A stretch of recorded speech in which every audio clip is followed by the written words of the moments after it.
Good morning, everybody. Welcome to the 12th 2011 Programmatic Agreement Annual Workshop. Before I go any further, we have a limited amount of time with our Rear Admiral, and so I'd like to go ahead and hand it off to him to give some welcome remarks and hellos to you guys. Okay, thank you, Hetty. I appreciate it. Hey, good morning, everybody. Half a day. Thank you for being here today. As we were talking about a few things earlier, the ability to get together at the table and get issues out there and have a good and fulsome and frank conversation cannot be overstated. And I was talking with Dr. Justice about my experience when I was up at the region in the Pacific Northwest. And there's a lot of similar challenges and issues out on the table between what DoD is doing and what the Indian tribes up there were concerned about. And there was no forum like this. There was no mechanism for everybody to gather together at the table and bring their concerns and get them out and have a frank discussion where we might not always agree on everything, but we can have a discussion, and then we can work on being partners. And at the end of the day, that is really what I want to drive from our Navy side, from our Department of Defense side, is to be good partners on the projects that we are working with so that we can come to an agreement and try to satisfy everyone's concerns and mitigate the challenges that are out there. And so I appreciate the time today. I know it's not always easy to carve out time to get everyone together, but that to me is incredibly important. And then the fact that this is a working group. This is not just a, hey, we're getting together and we're doing a check in the block to say we met, but we're actually getting together and going through the issues and talking through them and coming to agreements and being partners, I think is important. So I appreciate the time today. I appreciate the time from all the folks on the DoD side and all of our partners here as we look to come to agreement on things. And then I highlight a few things that I think have been successful. A lot of the work that has gone on at Marine Corps Base Camp Laz when it comes to the memorial up there, when it comes to recognizing the importance of the Chamorro culture and making sure that we are being good stewards of the property up there and doing as much as we can to recognize and elevate the importance of the culture that exists that is so rich throughout this entire island. So I think that's one good example of a partnership that I think we're going to continue to build on. And I'm looking forward to more of that. And then I look forward to expanding our access to the bases and our program there. And I've had some good discussions with our team about how we can build that out more. To me, there is nothing more important than allowing the people the opportunity to get to some of the more traditional sacred sites, the more culturally relevant sites, and opening up that access and making that an easier process. And so we're committed to trying working on that, expanding the ability to do that. And I'm excited for the future of that program as we get the opportunities to get folks onto those areas and open up the access and really make sure that we are basically taking down the walls that might exist around the bases and making it more accessible to everybody. So again, I thank you all for this. I thanks for the opportunity to just say a few words and kick this off. I'm looking forward to that open discussion, and communication is the linchpin to everything. I think a lot of times we think we're great at communicating, and we're not as good as we think. And so a forum like this where we can just discuss things and hit all the issues is incredibly valuable. So I will pause there, I'll stop, I will turn it over to the real experts on everything, but again, I appreciate the opportunity just to join you for a little bit. I apologize up front, I do have some other obligations that I'll wind up having to depart here in a little bit, but I again welcome the chance to see everybody and have you all here. Welcome to join Region. All right, welcome again. Thank you for coming and joining us on Good Friday and taking the time from your work or from your families on this day. This is, again, a 4-hour workshop for the business portion, followed by the tour for those of you that want to join us, which we're expecting to be around noon. We have a couple of housekeeping items to take care of before we get started, before we do introductions and open the meeting. So most importantly, the exit. For emergency purposes, you would exit through this store out into the corridor, and then you'll take another left, and that'll put you probably back to where you entered the building this morning. And there's exits actually to the right and left once you depart that area. For the bathrooms, again, out this door, through the little corridor, again to the left, and there should be signage. If you follow the office space in the front, it's at the very end, right before you get to the end, there's both bathrooms. Okay? On-site refreshments and snacks. I want to thank Richard Salas and German Nuestro because they have donated the snacks for this morning and this afternoon. We have waters in the cooler. I think there's also Red Bulls in the cooler. For those of you who need an extra jolt this morning or this afternoon. We have coffee. It wasn't working in here, so it's in the little corridor. Okay, we have coffee out there. We also have donuts from Crown Bakery and empanadas from Chody's this morning. And then for the second break, we also have the small sandwiches from Subway. Because this meeting goes all the way up to lunch, and for those that are going on the tour, we don't have time to break. So please take advantage of that I think it's around 10 o'clock break. Okay? And again, this is like last year, it's a hybrid meeting, and so a mix of in-person, but we also have some very important people in our group that are visiting us virtually. Okay? I should tell you, as a situational awareness, that this meeting is being recorded, so be aware of that. This is not a live stream, but we do make it available to the public in an effort of transparency. So be aware of that. We will have a parking lot, just like in previous years, that we will jot down items during the meeting to come back to and to revisit next year. And I think that's all for the housekeeping. So that brings us to introductions. I think I know most of you. This is my second meeting. My name is Dr. Hetty Justice. I'm the Cultural Resources Manager for Count Plaza. And since the last meeting, my predecessor did in fact retire after 12 years, so I'm the second CRM for Count Plaza as of June. Okay, so if we could go around the room, I'm going to start with our DoD leadership. I'll then hand it over to the signed parties, and then we'll complete the table for those that are presenting from JRM and Count Plaza.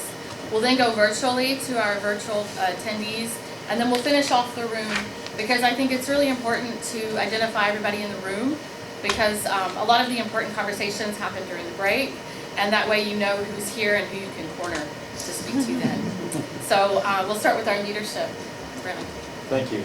So Captain Troy Brown, I am the J4 for Joint Region Marianas, and I am also the NAVFAC Marianas Commanding Officer, and this is my third meeting since right after I got here in the summer of 2022. We had one that fall, and then we did one a year ago, and now this is another one. So I appreciate all the collaboration I've seen in my little over a year and a half in the job here, and the family kind of nature that Guam takes in approaching these problems and how we work together to get through any issues that we have. Thank you. All right, I'm Captain Bob Stiles. I'm the commanding officer of the NAVFAC Office in Charge of Construction for Marine Corps Marianas. Like Captain Brown, this is the third time I've got to sit at the table with many of you, so it's good to see some familiar faces and continue the dialogues and build on the relationships that we've established over the last couple of years. Good morning, half a day. Colonel Ernie Gouveia, CO for Camp Law's first meeting. So I'm going to take copious notes as I need to. I just wanted to say I'm really proud and privileged to be working with such a great team. My Camp Law's environmental cultural resources team are top notch, top shelf. So thank you guys for everything that you guys do on a daily basis. Happy to be here. Al Borja, I'm typically the Installation Environmental Program Director for Camp Laws, but right now I'm temporary duty to JRM until June. But I'm working all angles here, so thank you. I'm Megan Hawkins. I'm the Joint Region Marianas Cultural Resource Manager. I believe this is my 6th meeting. Half a day, good morning. My name is Shayna Lopez. I represent NAVFAC Marianas and also Joint Region Marianas as the Public Access Plan Coordinator. This is my first year, 1-year anniversary today. I started my first week with this meeting, so I'm excited to meet with everyone, see our familiar faces, and share the progress we've made within this year. Thank you. Good morning, everyone. I'm Bertina Angliano, Natural Resources Specialist with NAFAC Marianas Marine Corps Base Camp Loss. This is my first PA workshop, so excited to be here. Hafide, good morning. Adrian Lorzel. I'm the Force Enhancement Manager for NAFAC Marianas at Camp Bloss. Morning, John Peterson. I'm the Navy ship liaison, but I'm a real test of collaboration between Guam and the Navy because I also was recently appointed state archaeologist in an emergency situation. Good day, everyone. I'm Barbara Alberti, and I'm the park manager for War in the Pacific National Historical Park on Guam and American Memorial Park on Saipan. Buenas, Hafide. I'm Joe Kinata from the Guam Preservation Trust, and I've been doing this since you guys started. Hafide Patrick Lujan, Guam State Historic Preservation Officer. Okay. All right, let's go virtually to virtual introductions. Should we start with ACHP?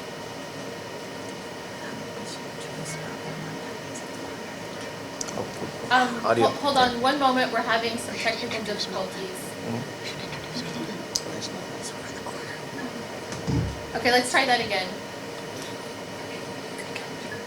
Oh, not yet, hold on. We're Excuse having me, difficulty hearing. I just want to recognize Mr. Melvin Juan Pat Borja, Department of Chamorro Affairs. Sir, please join us at the table.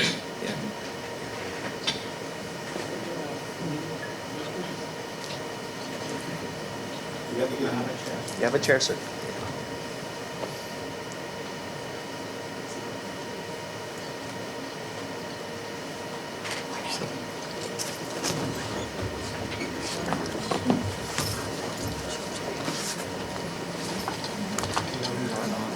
It's maxed out.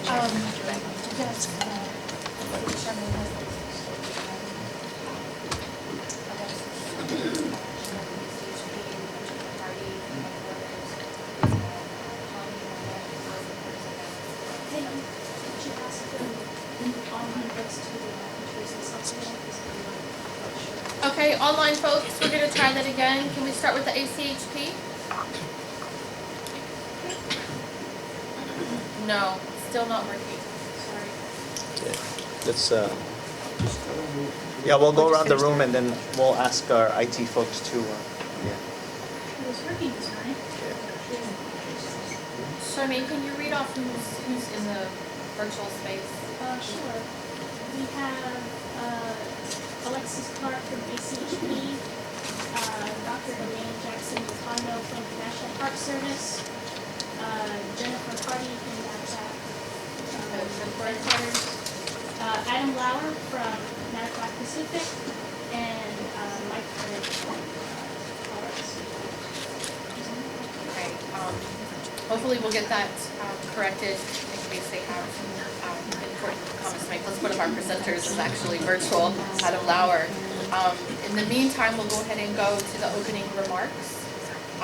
So we'll start with, if you have further opening remarks for the DoD side. I do not. Okay. Any other DoD leaders? Okay. We kind of gave them during the introductions. It happens. Historic Preservation Officer, do you have some opening remarks? Sure, and I'll bring up since you're here. Pleasure to meet you, sir. You're the fourth rendition of your admirals that I met during this process. So every meeting like this is very instrumental into what we're trying to do as far as the communication and the relationship that we have between the local government and the federal government. So we're pleased to see some familiar faces and of course your civilian through our squad. So much appreciated. I wrote this so I don't miss anything that's important. So allow me to bring up a topic that hasn't really been discussed in the planning or execution phases of the build-up, and that is the impact on historical caves and rock shelters below the live firing ranges, and in particular what is known as the Star Cave in Reptilian that has ancient pictographs. The monitoring was recommended in 2015 as a mitigation measure to assess any adverse effects. Photographic documentation and a brief write-up were deemed sufficient in the mitigation plan. However, There may be less obvious impacts in diversion of rainfall that goes through the Vado zone of the limestone down to these caves now that the footprint of the firing ranges are complete. A diversion of rainfall infiltration might be increased or decreased by construction and clearing on the plateau above. These are unpredictable water courses. The Star Cave is currently blooming with algae growth. Is this from recent rain periods? We just don't know that. I'd like to propose a new recommendation, and that is to set up a program of testing for water courses and wetness in the caves that will evaluate and mitigate impact from the firing ranges activities. This could include, but not limited to, a weather station on top, instruments to measure humidity, ambient light, temperature, water flow, drip rates in the cave, and vibration and sound as extra metrics to evaluate possible impact. Previous dye studies have been done by Weary, further north in Hinapsan, and that provided valuable information to the course and effects of infiltration down below. As mentioned, this is a residual effect of military development on top of the plateau, and I hope DoD will address this concern and expectations of developing, at the very least, a possible management strategy to preserve and protect the rock art. Other than that, I look forward to all the other updates that we've been having over the years. Thanks for bringing that up. I think that's a great thing. I'll work with the experts on this, but I think that's absolutely something we should bring to the group and start investigating if we haven't already started working on that. Yes, sir. We're developing a response, and we'll work it through obviously a leadership chain. But yes, we hear you loud and clear, Patrick. I do understand the concern. We have engineering understanding of what's happening for the drainage on site, but we also have worked with Fish and Wildlife Service on the relocation of their facilities. So that's something that we can evaluate as part of that action as well. And I have to apologize, I was a little distracted by the technical difficulties. If we could continue the introductions around the room, we haven't identified the people seated outside of the table. We'll start with Charmaine, one of our other presenters. Hi, good morning, everyone. My name is Charmaine Ledesma. I'm Cultural Resources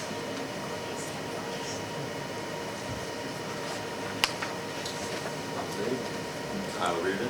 I'm a program officer at the Guam Reservation Trust. Hey, Hopsday, good morning. Pete Burdella, I'm the Region's Executive Director.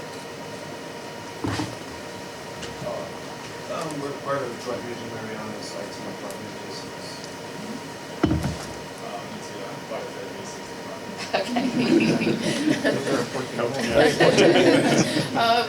I could use your help right now. I'm just kidding. And good morning, Katie Koenig, Joint Region Mariana's Public Affairs. Good morning, I'm Major Diane Rosenfeld, Public Affairs for Camp Laws. Good morning, Juan Carlos Benitez, Liaison Affairs for Joint Region Mariana. Good morning, everyone. Tom Busey, Counsel for Camp Laws. I've been here about 3 years. Good morning, Pradeep Danoa, providing archaeological support to JRM. Good day, Shika Tariyama, Conservation Resources Program Manager with NAFAC Mariana. Good morning, Jean Chabon, Government and External from the campus. Good morning, Sheena O'Neill, Computer Specialist with Grants. And during the break, if you haven't signed in, please do sign our sign-in sheet so we can record your attendance. I do want to add one more thing. Can I introduce myself? Oh, sorry. Amy Burrell, I'm NAFAC Mariana's Public Affairs. Awesome. Since there's so much PA in here, I just wanted to say something about last week. The reburial ceremony up at Turai was beautiful. It was well done, much appreciated by the Air Force and JRM to allow us that time and space. To rebury our 2,000-year-old ancestors was a very surreal moment. Unfortunately, I requested that local media were to access that ceremony, and it was denied. I don't know why, from the Anderson level, they're not here. But it was very unfortunate because they promised that they were going to, do a quick turn to provide to the local media. And come Tuesday, it still wasn't ready, and they didn't write anything up. They just had videos, and so I was the one that was providing the local media my own personal pictures and information. And so please be mindful of moments like this and events like this. It's very important that our people get to experience this because we can't physically attend it. And when we're denied access, even from a PA standpoint, that's very restrictive and limiting for our people to know what we're doing on their property. Absolutely. Thank you for bringing that up as well. That's definitely something that I would address that and certainly find out what the disconnect was and how we can improve in the future. We missed a big opportunity, even from a military standpoint, to show what they are in leadership to. I think we have an opportunity to help correct this with the next repair ceremonies. Thank you for bringing that up. Shall we continue with opening remarks? So welcome. Haven't met you yet officially, but now that we're here. I'm still going to press on access. As I read in the minutes and the last meeting, that was really my concern. And I hope that we can be able to work with Shana and everybody else. But again, thank you for allowing us this opportunity, and we hope to continue. Absolutely. Good morning.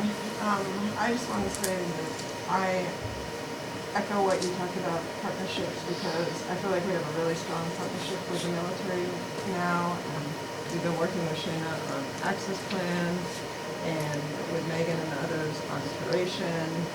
We also have been talking about preservation of other things. So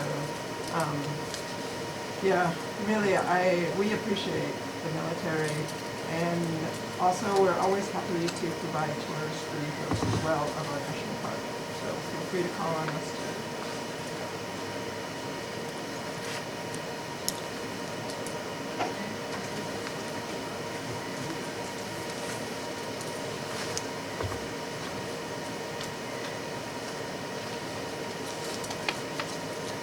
Charmaine, can we have an audio check on our folks virtually?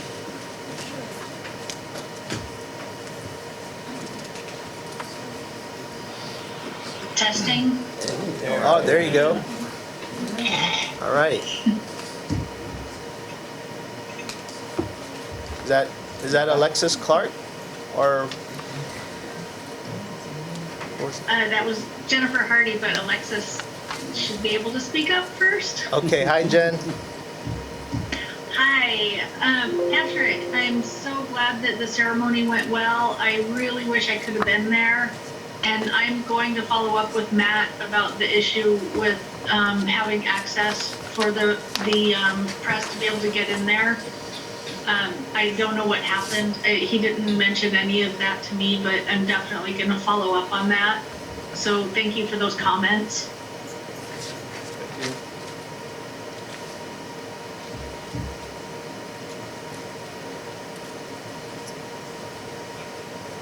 Who else do we have online? Alexis Clark from SHP. Alexis Clark. Hi, We can hear you. Yay, okay. All right. My name is Alexis Clark. I'm an assistant program analyst at the Advisory Council on Historic Preservation. This is my first annual PA meeting. I recently, in the past 6 months, took over a review of Navy and Marine Corps cases at the ACHP. So I'm being mentored very well by Ms. Catherine Kerr, who I know some of you know. So happy to be here. I will also be kind of in listening mode, but any questions that come up that I can't answer right now, I will definitely be jotting down, and I'll follow back up with you all. Thanks.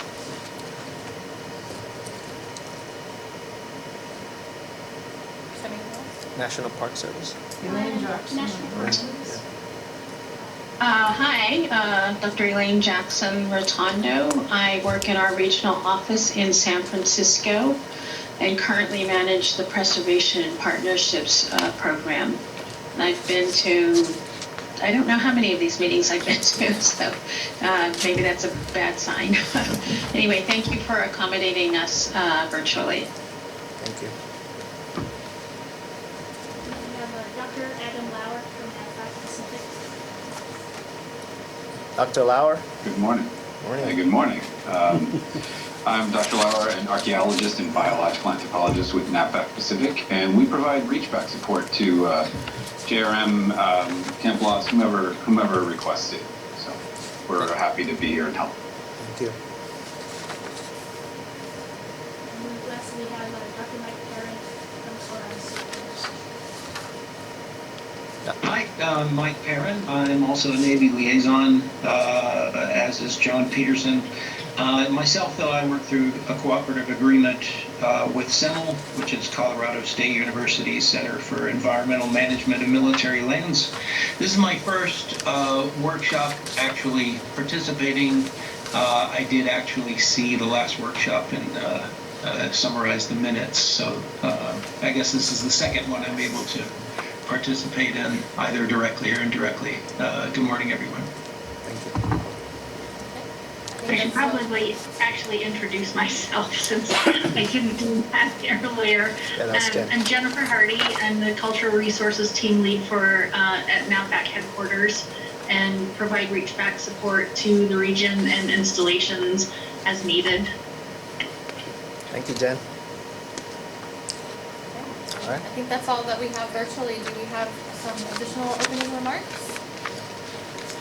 I think we're good. Okay. Thank you. Okay. So we'll go ahead and call this meeting to begin. We will start with action items from the last meeting. So one of the first action items is a story for Tweed's Cave, as requested by Patrick as SHPO. We do currently have federal contractors reporting this cave for an NRHP nomination, and so we have passed on that recommendation to them. We should have the draft completed soon and on to SHPO shortly. The second item from last year was streamlining the public access plan and JRM to provide benchmarks to track that progress. We have set those benchmarks and we've also achieved them at this point, and you will see during Shana Lopez's presentation that I think we can actually see those improvements already. Milestones include updating the PAP website, creating outreach materials, procuring tour materials, tours conducted along with the National Park Service, proposing PAP funding, advertising PAP program via media outlets, and establishing relationships with local community groups. Action number 3, SHPO Patrick Lujan has requested a meeting with Carly Antone, who is the contracting officer representative for the Guam Synthesis Program, our project. We are actually putting that on hold until the projects have come to completion, and so that conversation will happen in the future. And improving and exploring different solutions for retaining and hiring the SHPO liaison. We did hire Dr. Mike Perrin as a SHPO liaison in November through the cooperative agreement with CEMEL. And then since then, of course, Dr. John Peterson was hired as of January and through a service contract, and we're working on an additional service contract for a similar position. So those are the action items from last year. And then next you'll see the events from last year and some of our updates. And so since last April, so this whole meeting is basically a summary of what we've done since April. And so in July, we had a reburial ritual for the J001B Area D burials. That's the Saban and Fadang burials. We also committed to display of Magua Laddie for the outdoor display at the main cantonment main gate.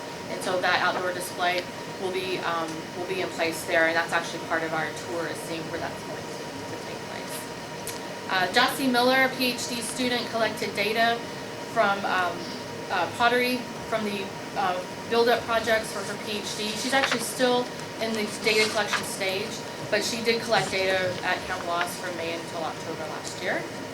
We also had an intern from the University of Guam, Chloe Calvos, and she was with us for, over the summer from June to September, and she took part in all different aspects of the work at Camp Loss, and she even worked with some of our contractors to get some fieldwork experience as well. She worked with our curation of artifacts in addition. We had a Tweeds visit with the Artero family in December. That was a very big highlight for our group, was taking some of those family members for a hike to the Tweeds Cave where they have signage that was in place there as well. And then some updates for the NRHP nominations. We have quite a few that still require submission, final submission. So currently we have Vanessa Guerrero. She's unfortunately on jury duty this morning, but she's been tasked to basically go back to our NRHP nominations and figure out what needs to be done, what stage are we at, and make that happen.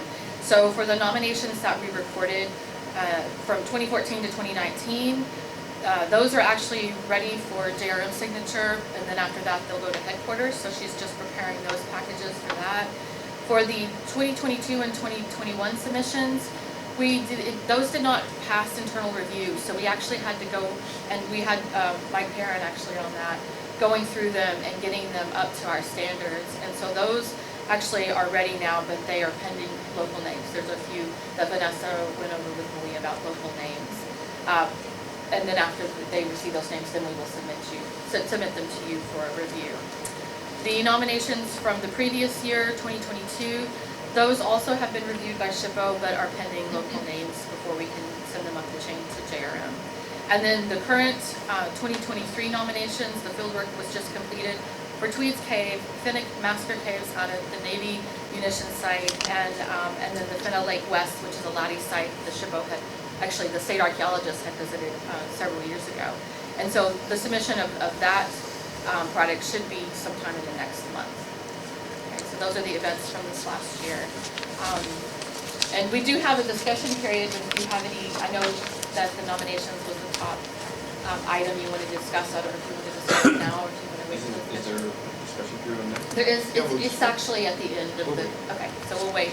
So without further ado, we'll go ahead and we'll cover the natural resources update for the last year. Thank you, Hetty. Actually, Eddie, can I interrupt before we get to the natural resources update? As we look forward to 24, as we're reporting things through 24 and for the next meeting a year from now, how do we capture some of the other things that maybe aren't officially captured in some of this? And I talked about, multiple outreach events, whether it's us or Camp Laws working with the University of Guam or community college or the trades academies or whoever else. I mean, I've got schools right now where we're working arrangements to go out there and see some of the sites and talk about some of these things, but I don't think it gets captured here. Okay. Right? We There's do probably have a better way of doing that in the future. Yeah, later on in the program we have, it's near the end, we have like looking forward, and so looking ahead to what we have, what's scheduled for the next few months, what the consultations we're planning, the events that we're planning. So that might be a good time to talk about those things. And then, along the way, if there's any items that you can think of that we can put in our parking lot for next time, but if it's better to kind of discuss some of those up front, we can. But we do talk about immediate and near future events that we have planned at that time. No, it was great. I think there's been a lot of great work in 2023. I just want to make sure that we're continuing to talk about, hey, here's all the other things that we're doing, at least on the DoD side, to reach out to the community and make sure that we're getting people there. Joe, we talked about the access plans, and we'll talk about the number of visits that we've had, but there's a lot more unofficial stuff that's gone on that's not even captured here. Yeah, and if there's items that have happened during the year that are related to the 2011 programmatic agreement, then by all means bring them up if we've left them out, if they're related to the agreement, and we can at least capture them for the minutes and use them for discussions for future as well. And so if you want to think about some items, we could even list them. Yeah. If there's things that we haven't drawn attention to. I actually agree with Captain Stiles. Yeah, that's one of our, I would say, greatest weaknesses is, kind of patting our own backs, so if we've done something, we should make sure our partners, it's transparent to them that we have these other additional efforts. So maybe we dedicate a slide just for that kind of, and we'll prepare for that for our next workshop. Yeah. So absolutely agree. Thank you. Thanks, All right, sorry. Oh, that's fine. No, that's great. Thank you. So on the natural resources side of the house, the Camp Laws Natural Resource Program is conserving large parcels of limestone forest and coastal habitat. The program recognizes the importance of these habitats to our cultural sites and traditional practices. Protection of the forest also allows us to protect the cultural resources that occur in these areas. Our forest enhancement program is the backbone of our conservation management strategy. The management starts with feral pig, deer control, includes invasive plant and tree removal, and continues with outplanting of native trees and plants. The restoration effort is intended to address decades of challenges from pigs, deer, invasive plants, and other disturbances. The management work will protect threatened and endangered species, important cultural plants, control invasive species, and also have benefits to our water quality. And in this first slide, we have a breakdown of approximately 18 acres of our conservation areas. We have Kaigwa, Tagwa, North Haputo Ecological Reserve Area, and then the Mason Live Fire Training Range Complex Habitat Area. Next slide. So here in this slide is a map showing the locations of those conservation areas I mentioned. The goal is not to just restore the sites, but to also find ways to create connections between the areas. An example of what that looks like is the Mariana 8-spot butterfly, whose entire life cycle depends on specifically 2 host plants, and that can be shown by the red dots on the map. We are working closely with Government of Guam, other federal partners, and the community to find a way to create corridors between these conservation areas. Next slide. So looking at our accomplishments from 2017 to 2023, our conservation program has had some many achievements. We've been able to remove 1,004 deer and 196 pigs from all sites as of December 2023. This represents full eradication of 679 acres of the Kaigwa Forest and ongoing control in Haputo and the Mason Live Fire Range Training Complex. We've been able to translocate more than 150 cycads and are preparing more than 1,000 additional cycads in the nursery for later outplanting. We've also outplanted more than 900 threatened Tabernae montana rotensis in the Kaigwa Forest Enhancement Site, and adding to that, the 100 endangered Cereanthes nelsonii saplings in the Kaigwa Forest as well. We've recently outplanted hundreds of the butterfly host plant for the endangered Mariana 8-spot butterfly in the Kaigwa Forest Enhancement Site. And we've also translocated thousands of threatened and endangered orchids. And since then, we have documented flowers, seed pods, tiny orchid seedlings, and from some of these translocated plants. Next slide. So we've obviously faced challenges across the island with Typhoon Maro impacts. Looking specifically to our program, Camp Lost has more than 16 miles of ungulate fencing planned and had more than 10 miles of fence installed prior to Mawar. About 80% of the fences were impacted. The large trees and many native trees were lost to the typhoon.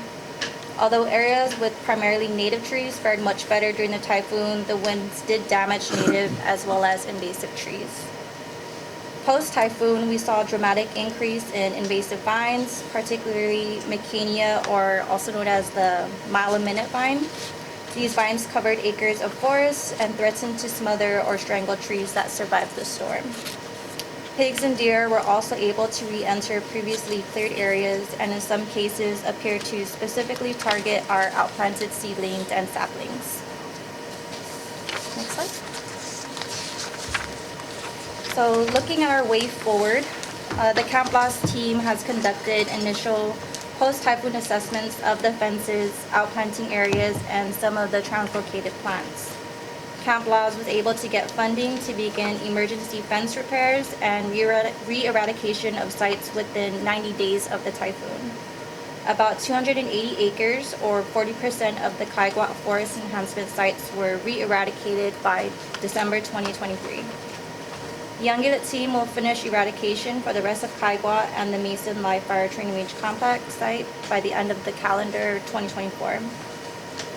The Haputo Ecological Reserve Area ungulate control has shifted focus on priority sites to protect endangered species, cultural sites, and sensitive habitats. The overall forest enhancement program is working to overcome lost time, and the initial 70 acres of large-scale invasive tree removal will start this year. The nursery is preparing for this work by propagating 20,000 native plants, which will be outplanted soon after the invasive removal in an effort to avoid more invasive species occupying this space. The Camp Boss program is also working with partners to conduct additional brown tree snake research. And that's through construction of a predator-proof fence for management of snakes, rats, and cats, which is ongoing in the North Taigua Forest Enhancement Site. Invasive control and overall forest enhancement will start after construction is complete. Cultural resources updates.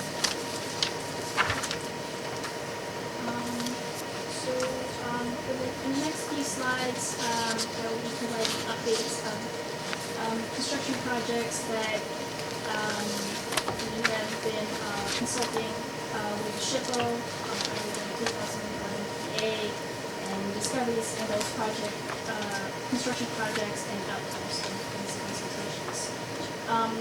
These projects here listed here, they are in various stages of horizontal construction.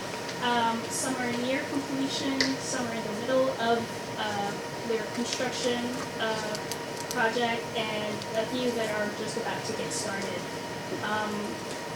Horizontal construction usually involves construction activities such as vegetation clearing and grubbing, trenching for utility lines, construction of roads, sidewalks, and climbing basins, etc.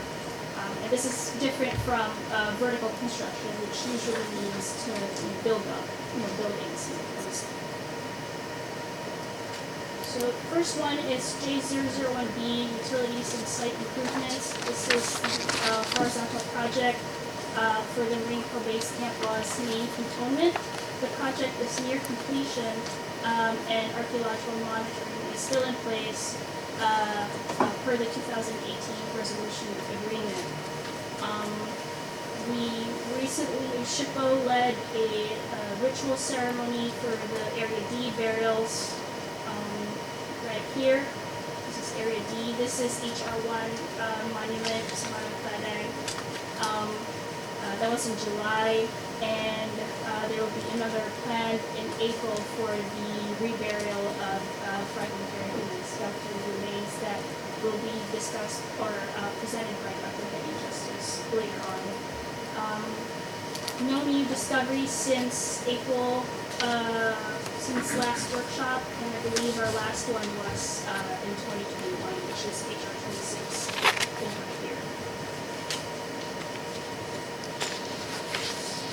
J609, this is the APRA embarkation facility at Navy Base Guam. The embarkation facility is for loading and unloading and installation of associated utilities and improvements in the APRA Harbor area. Back in May 2023, SHPO and Camp Law's archaeologists visited J609 to visually inspect a rectangular shaped area from LiDAR data, and you can actually see it here. It's this rectangular area here. We provided, before we came out to the field, we provided SHPO with reports of, I believe in the 1960s, oil spill remediation berm. And so we went out there to visually inspect, and SHPO concurred with oil spill related berm and not a historic structure. During that visit, SHPO noted a concrete marker of interest here on your right, and recommended inspection for any markings, by the time when it's at birth or when it's turned over. So Hetty and Vanessa went out there and inspected the marker, and it turned out that the object is a hollow building block with hollow portions filled in with concrete. There are no visible markings on the block, and we determined that it is not an eligible object in the National Register. So we've already updated SHPO on that. SHPO also noted the Japanese POW built steps wall in the J609 project area. It's located here, just behind the signage when you enter Navy Base Guam. So it's these Japanese, that's the Navy Base sign, and the steps are here. The site is currently unevaluated for listing in the National National Register, but it is currently fenced off and avoided by construction. There are also possibly historic culverts in the APE, so right here. We had markings indicating that they were probably built in 1951, and they are also being avoided and fenced with, enclosed with high visibility fencing, so construction crew can notice and be able to as well. Lastly, J609 just started vegetation clearing, and during their mech operations, they discovered on the ground surface a World War II Japanese turret. This is a Type 95 Ha-Go light tank from the Imperial Japanese Army. And Navy Base Guam and Camp La's Cultural Resource Managers determined that the turret is eligible for the National Register of Historic Places. It's currently the only artifact that has been identified within Naval Base Guam associated with the Imperial Japanese Army. And SHPO has been notified, and Camp La's proposed the turret be documented and a Guam Historic Preservation Inventory form be submitted to the SHPO while the Navy Base Guam arrange for its storage. Just a quick tidbit about the turret. It's possible that the tank regiment within the Agate and Glacier Beach and may have been, the turret may have been a participant in the defense of the Oroki Peninsula during the Americans' recapture of Guam in 1940. Moving on to J755, Urban Training Complex. This is formerly Anderson South. This is right line here in the corner. Project is near completion for the construction of the Urban Training Complex, and it is also under the 2018 resolution agreement, archaeologically monitored. There is a follow-on survey ongoing outside the construction footprints, and it's an archaeological inventory survey, which essentially tightens up the boundaries, the site boundaries that were discovered during the J755 construction, and also to initiate archaeological studies for Lancho in the area. Historic Lanchos, especially here in the South. Urban Training Complex, they've been a subject of interest for the State Historic Preservation Office, and so we've initiated that study and hope to have it to your office soon. Since April last year's workshop, we had only one discovery, HR16, and it's right around the hand grenade range area. It's discovered in the root system of downed trees during archaeological monitoring of Typhoon Hawar impacts. And Camp La's notified SHPO and proposed that archaeologists monitor the removal of downed trees and return the stump and remains to their original location, as no further construction will be happening in the area. So no further investigation was required, and the remains was preserved in place. I have a question. I might have looked over that, but what did your osteologist come up with on your burial contract? For HSC? Yes.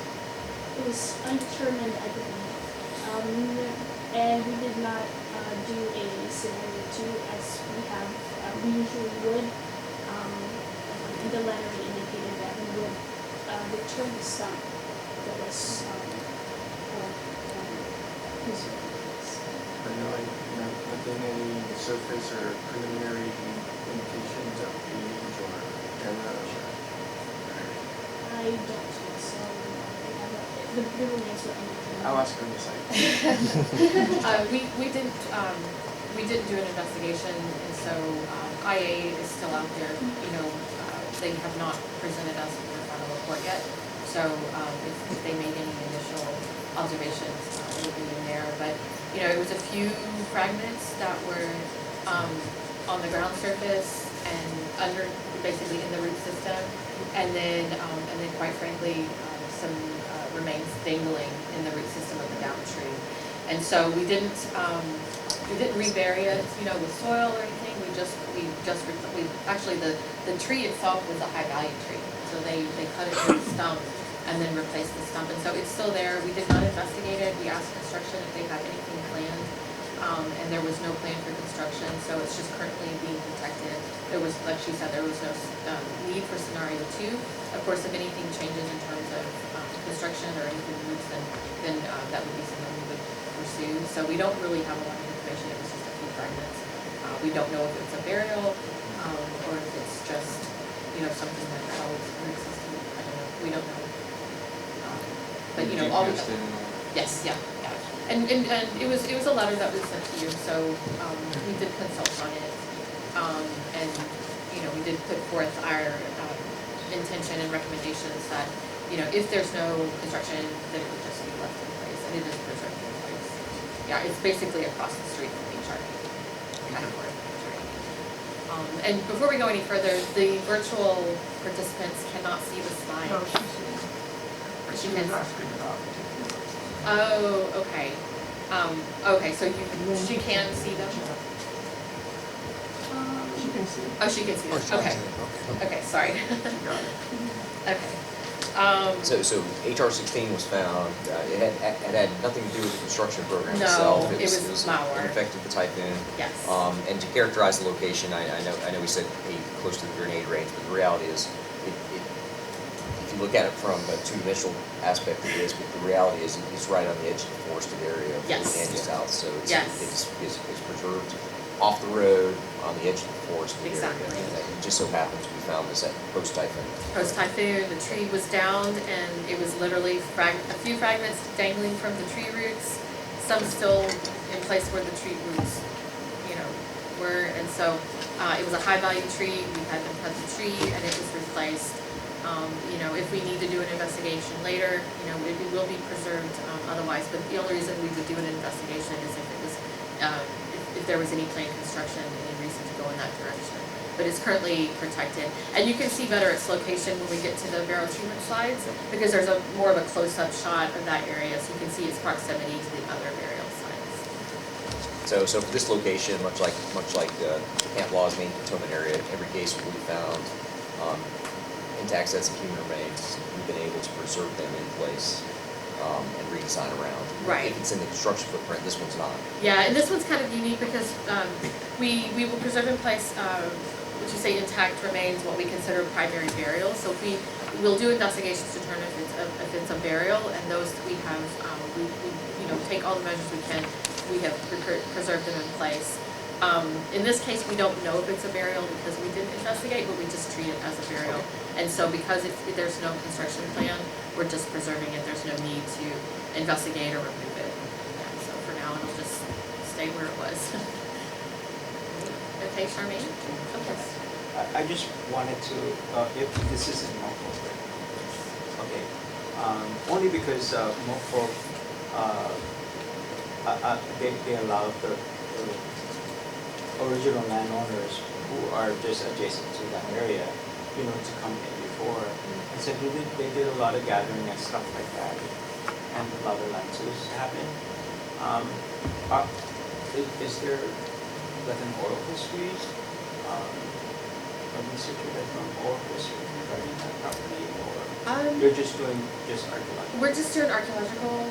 However, our contractors, you know, they're the ones who are doing the analysis of these sites, and so they may potentially, you know, be doing some more background. But we also rely on the SHPO's office to give us the names of the villages, and I think you have made some efforts to find descendants. Yes. You did that. Yes, we did. To locate the descendants. There was oral history studies before they started the project. Yes, that's true. I'm just saying that because I have families that live right next to it, and they never. Well, so we'll, as part of our parking lot items, we'll make sure to confirm, because I do recall that we had outreach. We had outreach to, the historical families that occupied, maybe not this specific area, but maybe adjacent to it. So, yeah, we'll look that up. Thank you. Yeah, and I'm coming in, this is, a year in, so I don't know all the background that's kind of. So they're actually original landowners. Okay. We talked about the Santos family? And the tech. Okay. Thank you.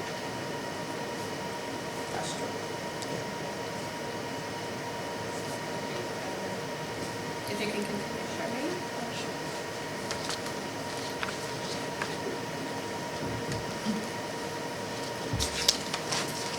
Next would be the P103 water wells project. This is for the construction of water well facilities at Anderson Air Force Base to support increase in personnel, operations, and facilities associated with military relocation. Clearing and grubbing is near completion, and P103, similar to J755 and J00B, are required to have archaeological monitoring for the 2018 resolution amendment. Since last year, no new discoveries. The only thing was HR1, that was back in January 2023, but post-field analysis was determined the bone to be here, not human. So that's the only thing we have.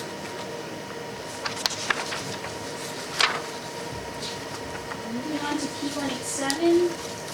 P187 is an up-and-coming construction project. Clearing and grubbing have not started. And this is going to be monitored for in the forest enhancement.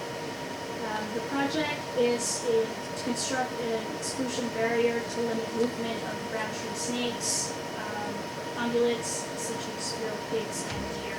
The project includes access pathways and irrigation pipeline for natural resources out-tanking efforts. Part of our consultation with SHPO included, as already mentioned, an archaeological monitor, but also shuttle testing sites within 30 meters of the project area or the area of potential effects.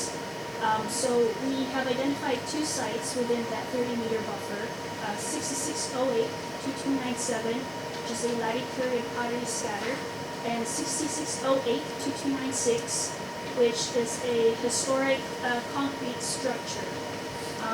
Now, the archaeological contractor has completed this shuttle testing here.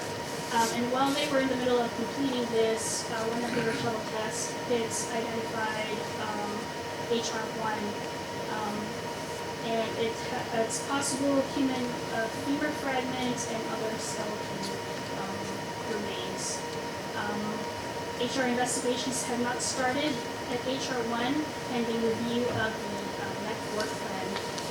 In our notification to the SHPO, we provided that if the ethnicity of the remains are undetermined, or if they are determined to be tomorrow, then Camp Laz's goal is to re-enter such fragmentary remains back to their original location, of course in consultation with Guam SHPO and doing burial plans. So we have not submitted an approval letter yet. We have not started so it will be coming up to your office. So that's all we have for P187. Moving on to P290. This is the earth-covered magazines and ordnance pads at munitions storage area at Anderson Air Force Base. This project will construct 12 earth-covered magazines and 2 ordnance pads. Since April 2023, we've had 2 potentially significant archaeological sites or discovery areas and 4 human remains areas. and all investigations have been completed and a few better have been submitted to the SHPO. Discovery Area 2, which is here, composed of 3 dark soil stains with sparse concentration of fire-affected core limestone and a single non-diagnostic pottery shard. Soil stains were found to contain little to no cultural material and were heavily disturbed by previous and recent road construction activities. Within Discovery Area 2, within Discovery Area 1, which is across Discovery Area 2, we also found HRs 2 and 4, and were submitted to the SHPO we notified SHPO and then submitted an approval letters for them. We followed the standard operating procedures doing 5x5 investigations and did not find any evidence of errors. And then moving on to 9th Street, this is 9th Street. We also, these 2 sites, 2913, 2914, were addressed, are currently fenced and addressed in the early stages of consultation with the SHPO, so they are avoided by construction. But around the areas, around these sites, we found HR3 and HR5, and same process. We notified SHPO, did our 5x5 investigations, and came up and determined that no areas were discovered. And this is on HR3. Has a question. Sorry. Yeah, this is for Jennifer. Jennifer, you're on the line? I am, yes. Which is the one that we went to? Which HR in this map? I think that was on 6th Street. I don't think that was a Marine Corps project. I will double check though. Hetty, do you have a project in the same area that Anderson has a project? They do. They have a project just north of ours on just like still like on 9th Street, right? just north of C Avenue, which is the top, highlighted road. I know they have one down the street from there. I'm not familiar with the others, but I know they have several projects within the same area, and they did find human remains. The one that we looked at is north of that then, and that was the remains right along the fence line. Okay, yeah, that sounds right. So it would have been north of C Avenue on 9th Street. I believe that's P3001. Could be mine. It's not at the Amazon. It's MSA, it's just north. It's Anderson's Igloo Projects. Currently they are on, or were on hold, 3 different MILCONs for human remains discoveries, and I believe one of the MILCON numbers associated with it was 3001. Okay. Thank you. All right. We're good, Sherman? Sorry, last one, but we also had another discovery area, P290, discovery area number 3. This was also another dark soil stains, initially on a cut bank, and we investigated. Normally when we find, a potentially significant site, we would notify SHPO, and then we would have our proposed plan of action. So for Discovery Area 3, since it's outside of the construction project, no work outside the construction project and no construction is going to happen there, we proposed that we would just do a pedestrian survey in this area, and we did find a couple of features and isolated objects. But of course, it's not, it's outside, so it's essentially not considered construction. And originally we had considered shovel testing.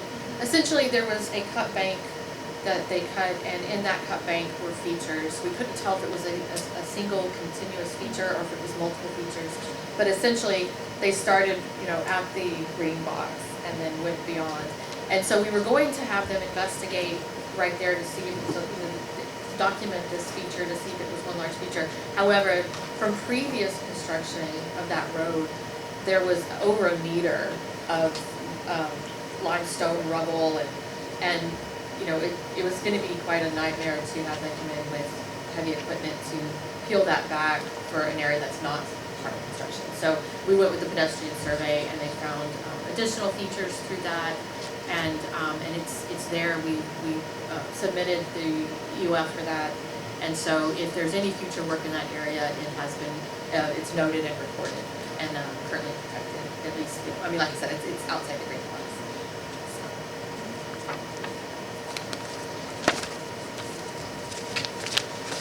Moving on to P608, this is for the construction of 6 earth-covered magazines in the Naval Base and Mission Site for the Naval Magazine and Upper Harbor. This is there's going to be an upcoming PA memo for this. It's still in development, but essentially there's this is the original area of potential effects, but when the PA memo comes in, there's going to be changes in the APE, adding 2 laydown areas here on this side here. So it's here. And I believe the other one is just north, somewhere here. So that will be submitted to the shipowners for review and consultation.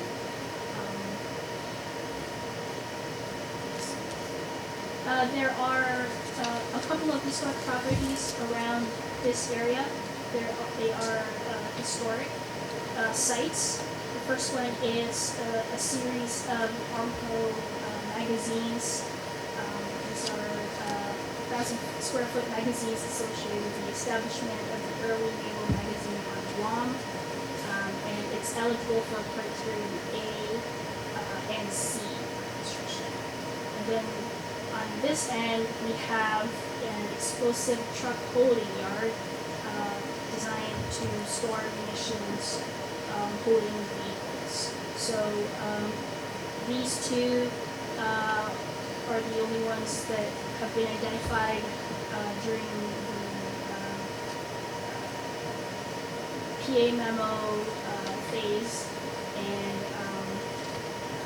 will be submitted to the shipment for review.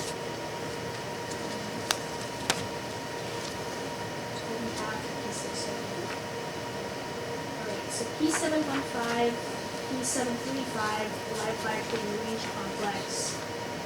P715, the floor small ranges have been completed, and the 4-volume final technical report has been submitted to the shipment. And it was also under archaeological monitoring for 2018 resolution. P735, also under archaeological monitoring for 2020 resolution agreement. It is near completion. Groundwork is near completion, and it's still currently being monitored. No new discoveries since our last workshop.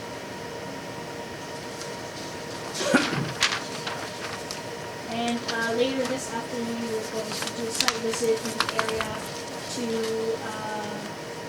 look for proposed areas for burial location or reburial location and marker.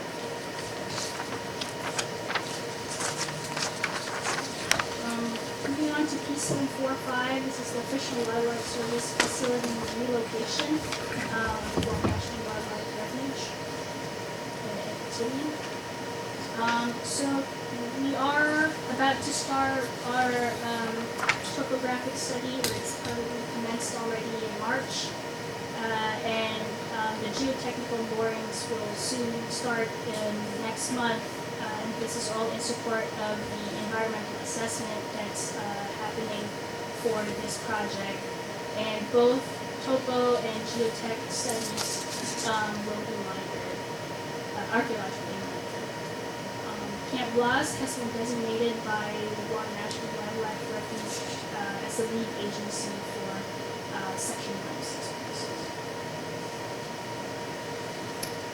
I think that's all of our cultural resources updates. So that brings us to the barrel treatment plans.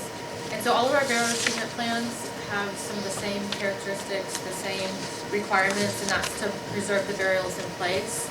And also for any remains that were removed during that investigation process to be returned to the closest burial site. So this would be for the remains that were not burials, that were in a non-burial context, would then be returned to either if they were part of a burial site investigation, then they would go back to that burial site, or if that was determined to not be a burial, then it would go to the closest area that was determined to be a burial. We also have landscaping and plaques that are through consultation with SHPO, and all of these sites are going to be determined, or are going to be designated no excavation zones. They will have physical barriers, and we are adding them to the public access plan. And so we already have a document with Shana Lopez to add the J001B burials as well as the J755 burials to that. So looking in more detail with the barrel treatment plans for, next slide please. For Can you add Roger to that? Oh yeah, to the public access plan.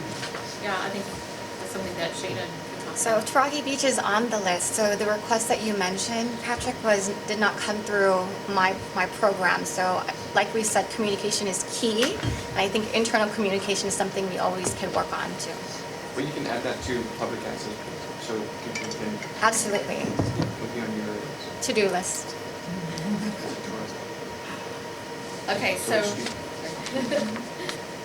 for J001B burials, there's already an existing burial treatment plan. The main plan was for HR1 where the memorial is located, and that plan was signed in September 2020. The Area D burials, that is an addendum that was signed this last June. And plaques and landscaping for Area D will be under the P325 project and will be designed through consultation with SHPO. And I should also mention that the reburial ceremony was held last July, and those remains, again, from the non-burial context that are going to go back to these burial sites, that's actually going to take place next Friday. Moving along to the J755 burials. We have an existing burial treatment plan that was signed in November 21, and that was for the HR1/4 area. That area was originally part of the APE, but then was abandoned, so that whole area has been protected. There's a nice grassy area in front of it that can serve as a parking space, and that's where the main monument will be located. We also have an addendum that was signed in December 2022, and that was for HR5. And so if you can see on the map on the left, you can locate HR4 and 1 is on the right there, and then HR5 further to the left. And that's the one that included 14 burials. HR8, 12, and 15. So HR12 is actually just southwest of HR5. And then we have HR8 and 15, which are further over east in the installation. And so for those three burial sites, the burial treatment plan addendum is currently under consultation. And so we're working on our response for that. And one of the questions that came up was village name. So originally this area was determined to be Mogfog, but there were comments in the CHPO response that it could actually be Sabenan Paget or as Mogfog. So that's something that we need to discuss, so we can really lock in those names, especially when we start getting close to putting in plaques and signage. Also, just to note again, if you look on the map to the right, you have HR 15 is the most northern burial area, and just south of that was HR 9. HR 9 was an abundance of fragments, mostly related to a tree stump and its root system.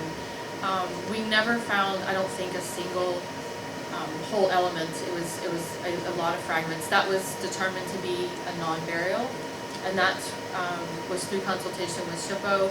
It was determined that that was a complete investigation. I think we had just under 50 test units, and so those remains were removed, and we propose in this new addendum that examples like HR 9, those remains will be reburied, for example, at HR 15, the closest burial area. It's really just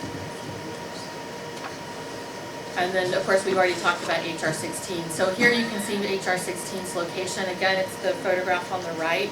So you have HR 8 to the south, and then right where that intersection is, you can see HR 16.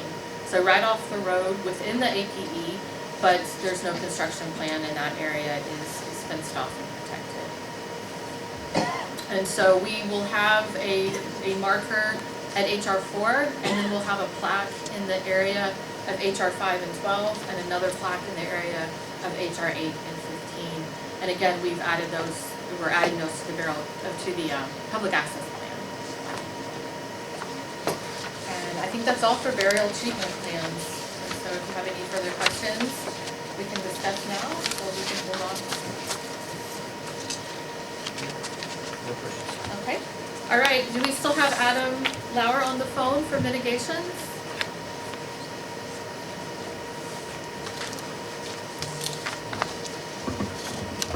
Yes, hello. Hey, Adam. Hello. I'm going to cover the mitigations. A lot of this we've discussed, but these are the mitigations that have taken place during the reporting period of last April until now. So for J001B, currently we're in a reinterment phase. We finalized the burial treatment plan and had the initial ceremony for the in-place burial. I'm sorry, was there a question? No, go ahead. No, no question. Okay. And then I think that Hetty just reported, we're going to have the reinterment ceremony for the non-burial context remains. Was that next Friday, Hetty? Next Friday, yeah, that's correct. Yeah. All right. For the P103 project, we are currently in a monitoring phase with no discoveries. For P187, we're in a monitoring phase, and there's also a possible HSR investigation. During the past reporting period, we've done subsurface testing, shuttle test probes, and monitoring. The possible human skeletal remain identification was triggered by upcoming work to execute non-burial remain context that we still have to do or are currently just starting the human remains recovery. P290, we're in monitoring. There has been a non-burial context human remains recovery. Pedestrian survey and data recovery has been completed. So right now we're just monitoring. For P715, we're very excited that that report is finished and finalized. For P735, the other portion of the LFTRC, monitoring is ongoing but nearly complete. And then finally for J755, we are monitoring. It's also nearly complete. We're continuing consultation on the burial treatment plan. The HR 15 and 16 were completed during this reporting period. HR 16, as we've discussed, is a post-Mawar tar flume discovery from an EFIT tree root ball. The tree, being a high-value tree, was salvaged, and the stump with the remains in it were left in place per Guam and per Guam law. Yeah. And I believe that is all of our ongoing mitigations. Back to you, Eddie. Okay, so that brings us to the discussion period for natural resources and all of the cultural resources updates, including burial treatment plan and the mitigations. Any comments, questions? Nothing. All right. Well, I thought we were falling behind, but it turns out we're on schedule. So if we don't have any further discussion for these topics, then we can take a 10-minute break. All right, thank you. We'll grab some snacks. And the coffee again is in the little corridor here. This might work. We do have it here. I don't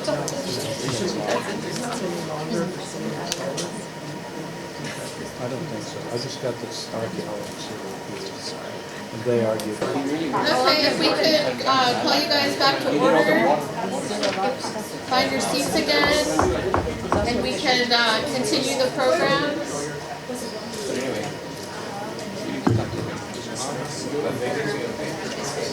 We're going to try to stay on task. I know some people have things happening after the meeting, so we'll try to stay on track. If you'll find your seats, we're going to continue the program with the Guam synthesis. That's going to be followed by the public access plan, curation, and the visitor center updates. So if we have Adam on the line again.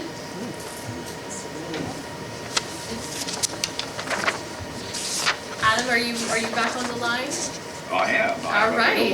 Well, if you're ready, do you want to take it away for the Guam synthesis?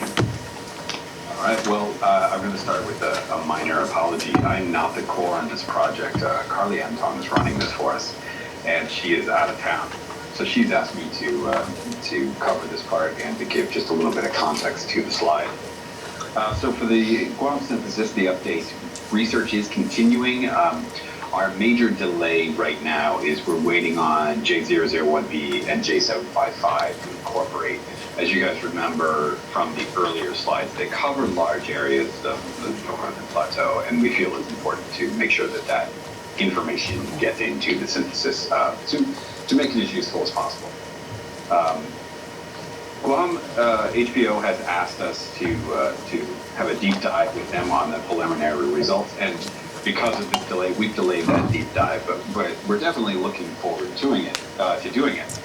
One of the things that we did want to talk about during that deep dive is we have some time for GIS ground truthing. So this means, especially sites that have been found in the distant past, either with older GIS systems or prior to that. For those of you who don't know, we used to just use tape and compass and measure to the nearest large tree. Again, we're cultural resources, we're not engineers.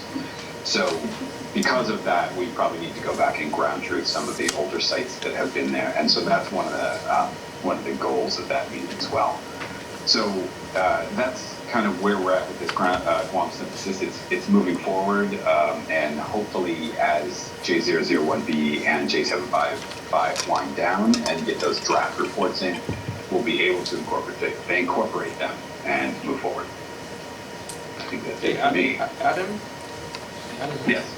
This is Patrick. Just to give you an update, we too are trying to get away from the compass and tape measure in our office.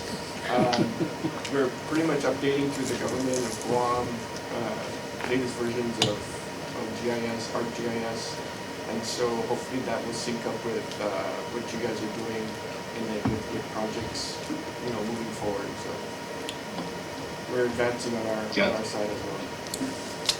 Sounds great. We're missing something with the tape and compass, but the GIS is a little precise. All right, thank you, Adam. Oh, I'm sorry, Hetty. I think for the benefit of those who don't know the basic scope of the Guam synthesis, maybe who have just recently joined the team, maybe let's do a quick overview of that. Adam, would you be prepared to do that, or am I putting you on the spot? Well, you're putting me on the spot, Al. I can give you some generals if Hetty is happy to step in and help me out. Okay, great. Thank you. What the original Guam synthesis did was summarize the prehistoric and historic history of Guam and how we define archaeology and history and how we try and incorporate those two things together, and then presented us with a background for archaeological sites. This update is attempting to clarify some of the issues that the Navy and especially Guam HPO had with that approach. We think generally it works, but we needed some additional input to make sure that community concerns were addressed. Part of that is for this update, creating things like GIS story maps and public school pamphlets to make sure that the data produced is more accessible by the community. Hetty, am I missing anything? No, I think that's Yes, a yeah. really good description of it. Yeah. So maybe looking forward to, as those work products get developed and you have that deep dive with Patrick, perhaps we'll even get some of our, public affairs or maybe our communication strategy folks involved in making sure those work products are top notch and, like you said, Adam, are accessible and very useful for public outreach and education. So looking forward to that. Thanks. Okay, if there's no further comments, thank you. So I think this would be an appropriate time also. I know I believe Ms. Clark is on the line from ACHP. Is that correct? Yes. Yes. So we just saw the latest ACHP policy that came out regarding Section 106, and I guess this is for overarching knowledge, and I shared it with Megan. Yeah. Gentlemen, as far as 106 consultation is concerned, moving forward, there's going to be an indigenous knowledge proponent to it that adds not only to consultation of probability and adverse effects from an archaeological standpoint, but also adding an indigenous knowledge with all indigenous peoples, not just Native American Indians and Native Hawaiians. The clause calls for all indigenous peoples, so that covers the gamut of territories and islands that's associated with the United States. So it's a good news for all of us, and it just affects the planning process when we're doing projects or whatever the funding is. Maybe move it to the left a little bit to incorporate that component into the planning process. I think us as long-range thinkers need to be mindful of that practice that's going to be coming forth. So I don't know if Ms. Clark wants to add anything else from that was released from Chairman Bronin earlier this week. Yeah, it was just finalized with a unanimous vote at our business meeting last Thursday. So it's been in progress for about 2 years, but now that policy statement is out, and ACHP is working on a guidance document for folks in implementation of it or in best practices on using that policy statement. But yeah, Patrick's correct. This is something that addresses indigenous knowledge for federally recognized tribes, non-federally recognized tribes, indigenous people to the territories of the United States. It's very far-reaching, and it's, the goal is to really look at ways to incorporate indigenous knowledge that's the term, but people may be familiar with traditional knowledge, other words, traditional ecological knowledge, things like that.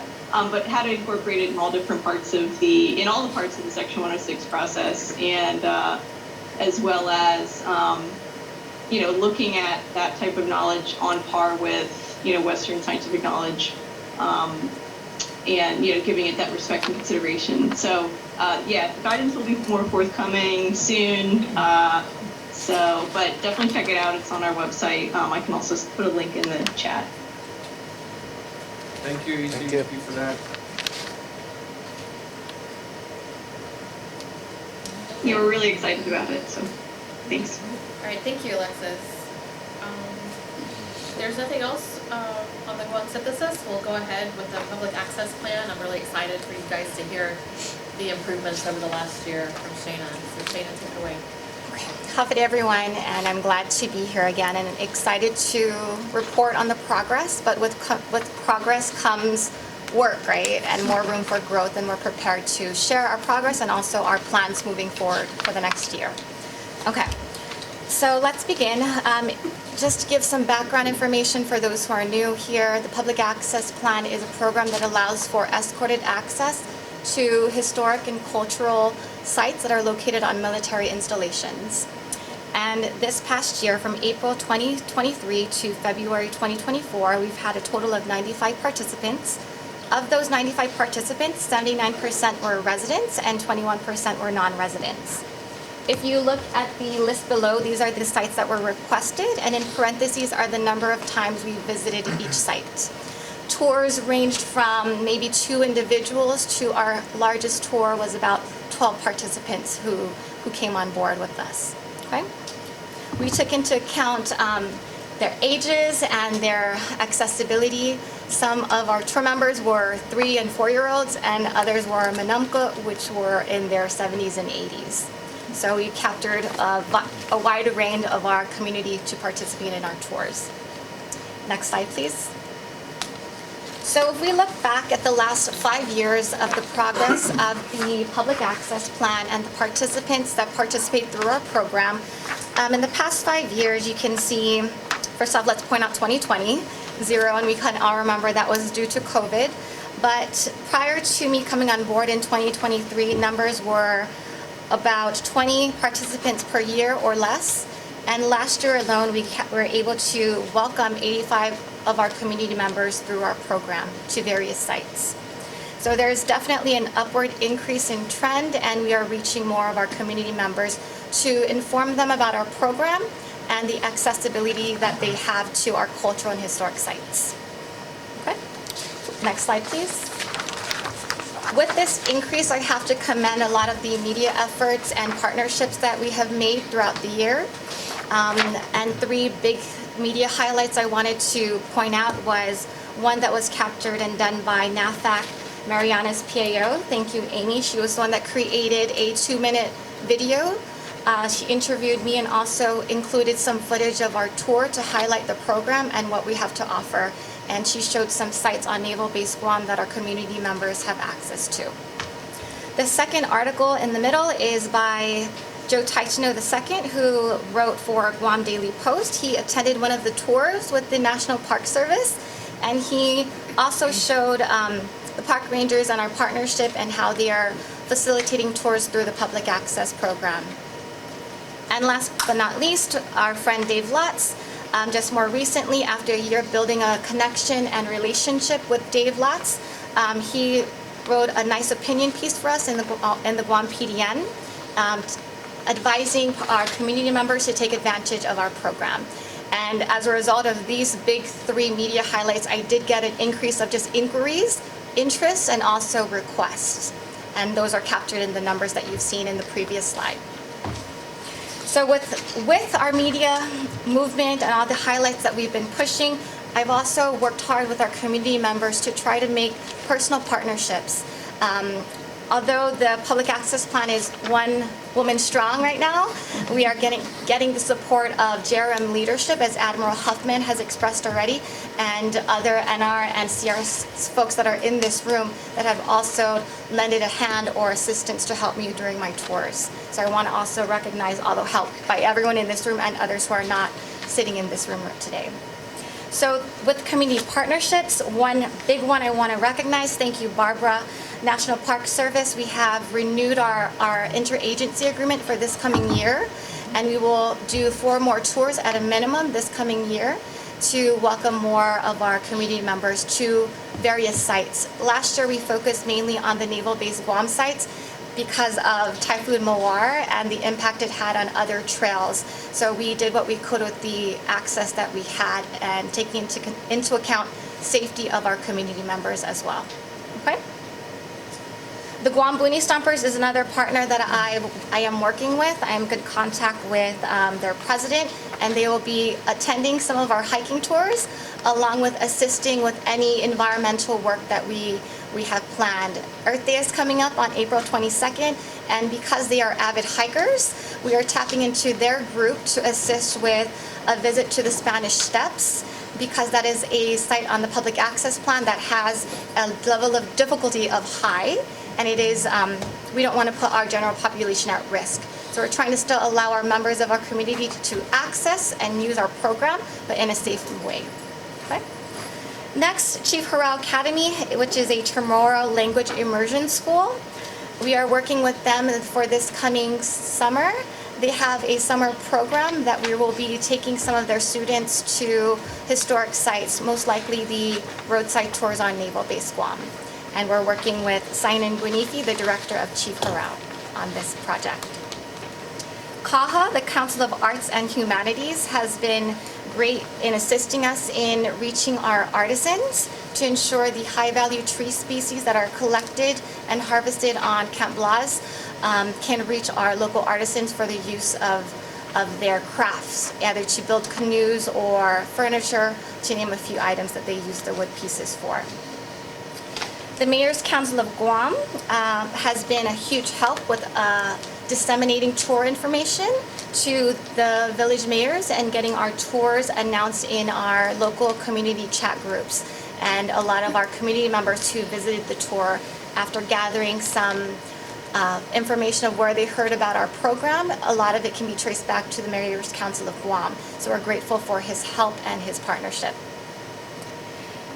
The Guam Public Library and the Guam Museum just recently accepted our informational brochures to be provided in their at the museum and also at the library. So any patrons who visit the museum and library can have access to our information and our brochures as well. And this recently confirmed, this is something I'm very excited about. Some of you may have read or owned the Best Tracks of Guam book that was written by Dave and Bev Lotz. And now the Vinch family is involved with their revision of the fifth edition. The public access plan has been invited to have 1 or 2 pages in this book for this year's revision.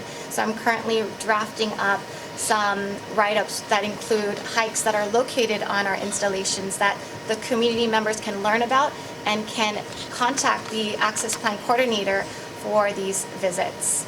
Okay, so that's very exciting. Okay, next slide, please. So one of the main concerns that was expressed in last PA meeting on my 4th day here, I was very excited to hear all the concerns because what I did was I took your concerns and ran with it. And I was guided by and I heard you, and I wanted to let you know that you were heard. One of the main questions and concerns was the accessibility to the website and to the public access coordinator, which is me. So this past year, although it's a little small on the right side, is a outlay or a layout of our website that has been redesigned with the help of PAO. And I also learned programming this year and coding. So on our website, you can see that there is a step-by-step request process. So anyone who goes to the website can clearly see what they need to do first, second, and third in order to gain access. And although there's right now 4 steps, at the end I'll share that we're working on decreasing the steps to allow easier access, and this is with the support of our leadership at JRM. And this is in terms of security and filling out all those SecNav forms that we're very familiar with. Okay? So in addition to the PAP website is at the bottom, if you look at this photo here, these sites that are located on the public access plan is arranged by installation, so it's a little bit more organized for our community members who are not familiar with Guam or how our installations are arranged. And they can then click on the drop-down column there or drop-down bar, and they can see what sites are located on that specific installation. If you have a phone, there is a QR code that's accessible here, and you can see how the website flows on your app or your device. Okay. So, go ahead. Maybe a recommendation, 'cause this is great, I think. We can put it on our installation websites, right? Absolutely. Yeah, that's what we should do. Okay, yeah, I got that for it. Absolutely. And as this is a DoD controlled website, there are limitations with creative limitation. So this is, I think, the best we will be able to do at this point. There is growth and plans to get an external party to contract out a website that has more interactive approach where we can actually have tours that are 360 degrees virtual tours for our community members as well. So this is in the plan, and I've already proposed for budgeting for it. before you go further, I just want to say kudos, because I think before this, the website was literally a PDF that you could not search. It was organized by how difficult the sites were to, in terms of heights and things like that, the level. And this is quite a difference in itself, just, you know, very inviting and user-friendly. So thank you, Suna. Thank you, and participants also have commented on the ease of access for the website, and this is our Manamka. So those who are normally like technologically challenged or find it difficult, they said, thank you, your website's easy to access, and that's some of the feedback I received directly from them. Something I was considering as I was talking to my Comstrat PAO is, right now it's not allowed to have a small UAV or drone capture those higher images across, but maybe there's going to be exceptions to policy to help absolutely develop the video for this. And this is what I'm proposing for the 360-degree tour for the sites. Okay, great. So it's in the planning, and I'm excited to get access, because if we create such as a 360-degree tour experience for the program, it's not only for those who are on Guam, but it can be used in the classroom worldwide. And so our culture and our history will reach further ends of the world, and not just limited to those who are physically, geographically located on Guam. Or if they have physical limitations, our Manamka who has expressed interest in going, so now they can go on the site and see what we offer here and the history that's there. Okay, thank you, Hedy. Okay. There's also a calendar that has been recently uploaded. Although there's still restrictions, there's plans to have it automated, where we can get our participants to directly access a calendar and make those requests more easily. Next page, please. Okay. So in addition to updating the website, we've been busy with updating Enclosure 2, which has the list of all the public access sites. And we have all updated photos and site descriptions. So on the website, as you click on each drop-down, it'll take you to a page that looks similar to these two up here. And it has some historic information about the site and accessibility and level of difficulty to access each site. Sorry, No, I'm glad. Okay, because I just came out of we had a briefing with the Admiral for the 80th anniversary, just to kind of like as we're moving along. And I think I read in the recent media that United Airlines is offering a discount for anybody who's off island to come back for the 80th Liberation Day. So do we think that there might be more activity to actually go visit Tweeds Cave as a result of the 80th anniversary? I'm anticipating a very busy summer. And so we have a meeting next week with National Park Service to see how we can maximize the 80th anniversary already, and to find ways that we can include more tours to support that inflow of people we're anticipating. Okay, so that's on my agenda as well. Thank you. Okay, so as Hedy mentioned, with the annual review, we have also proposed for 3 cultural sites to be added onto the public access plan, and although these sites are still in progress in terms of completion, we felt that it was still important to show the community members, if they're interested, that they have access to it, to see the progress as it's developing and it's being finalized. And those sites include the Liktadzen Rock Shelter that we'll be visiting, the Mogfog burial sites, which is the name I need to clarify for our records soon, okay, and the Saban and Fatting burial sites. Next. In addition to being busy with serving as a docent or a tour guide, I've also assisted with the coordination and collaboration with the deliveries of our high-value tree species with our local carvers. So in total, we've delivered 82 trees. They range from different types of species, but the ones that are normally requested would be, of course, Ifit, the Joga, and the Dokdok. So on the photos below, you can see our carvers who graciously agreed for me to take their photo, that they will then be taking the wood pieces back to their working place, and they will be turning it into crafts.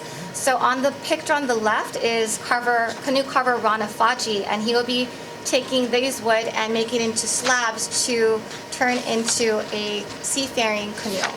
And he's invited me to track his progress for each step of the way, and I can report from beginning to harvesting to end product of what these trees were turned into and how they were utilized, okay, which is also exciting. On the right, Robert Taitano Jr. is more interested in the EFIT wood pieces, and he is utilizing them to make furniture or decorative art pieces. Okay, next please. So with all this progress, how do we plan to move ahead? What's the support that we have in this room and with Rear Admiral Huffman's support? So we are updating the JRM instruction. It is currently in progress, and we are looking to simplify even more the screening process that is required for our participants. So instead of filling out the pages long of security forms, then gaining clearances from the VCC, we are going to start treating our community members like DV, distinguished visitors, as they should be. So the JRM instruction is currently being reworked and in progress to be approved. Secondly, we are looking to secure funding for tour buses. Currently, tours are limited by the capacity of the van I'm currently driving. And so we have the support of JRM leadership to provide funding for tour buses that can serve for tours that we reach out to school community or large groups that exceed 15 passengers. We are also working with PAO for the Adopt a Site program with our commands here on Guam, where they can volunteer to assist with the upkeep of the sites. And we'll also be working with SHPO to ensure that upkeep does not mean disturbing any of these sites. So these are in the planning process right now. As this program is one person deep, we are expanding our docent pool. Docent is a fancy word for a tour guide. And we have the support of military uniform personnel through our CMC Webster, who has volunteered to assist. And we will hope to tap into our local guardsman community to see if there's interest in that behalf to serve as a volunteer. I propose budgeting this for 2026. It's a long way ahead, but there's time to plan. For improved website creation and the maintenance for our public access plan. Automated tour scheduling so that they can go on our website and directly reach me and schedule a tour, make it easier for our community. I've mentioned the 360 virtual site tours already, and to create more PAP outreach materials, because as the program is growing, we also need to reach more people in our community. Okay. Next slide. So as I mentioned, I gathered some feedback, and these are the three feedback I wanted to share with you today from those who have participated in these tours.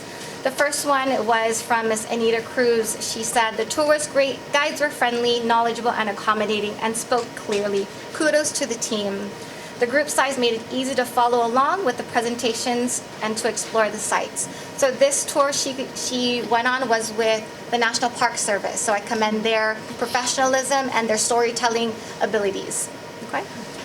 The second comment is by Ms. Lynn Wolf. She said the audio set was great, visual aids and picture books were also great.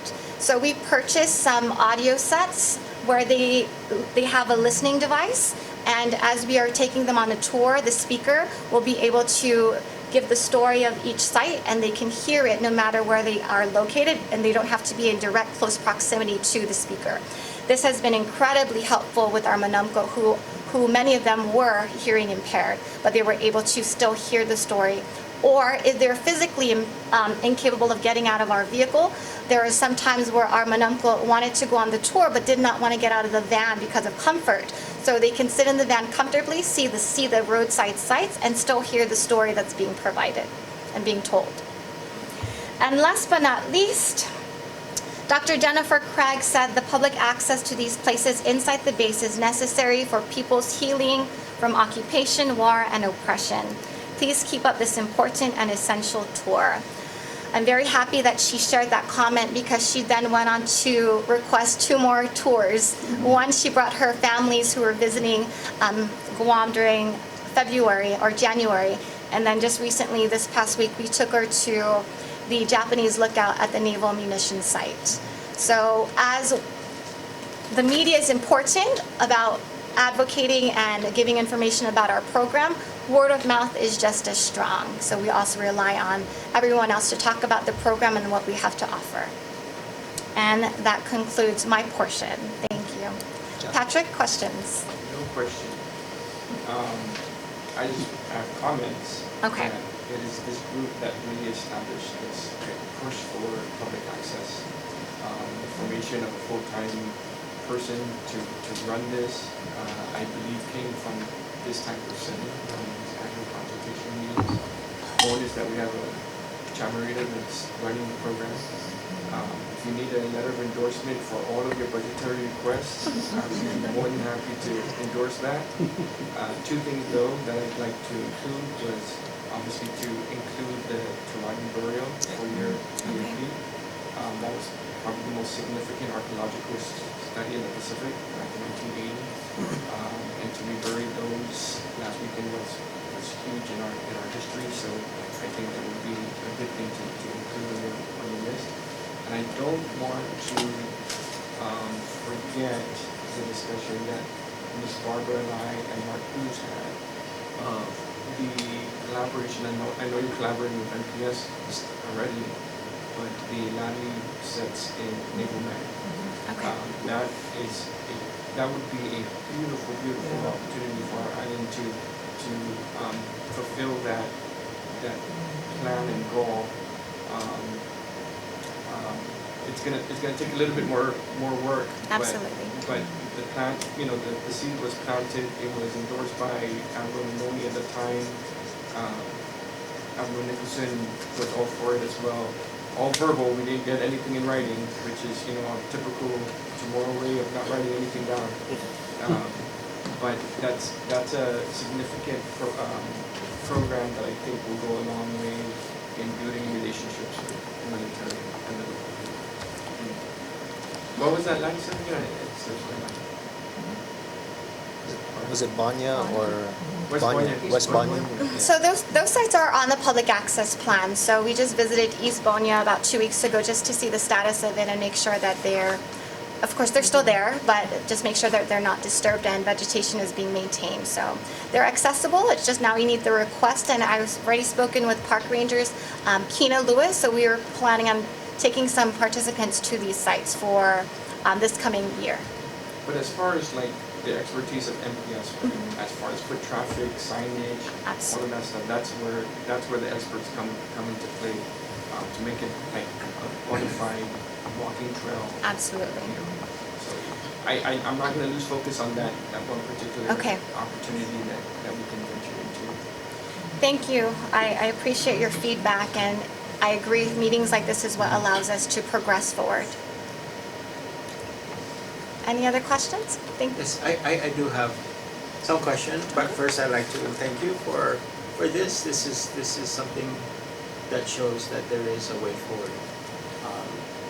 But I do notice that your sites really focus on World War II sites. Yes. Mainly. I would like to recommend sites like Aputu, sites like the Lati, Efena, sites that really mean a lot to our people.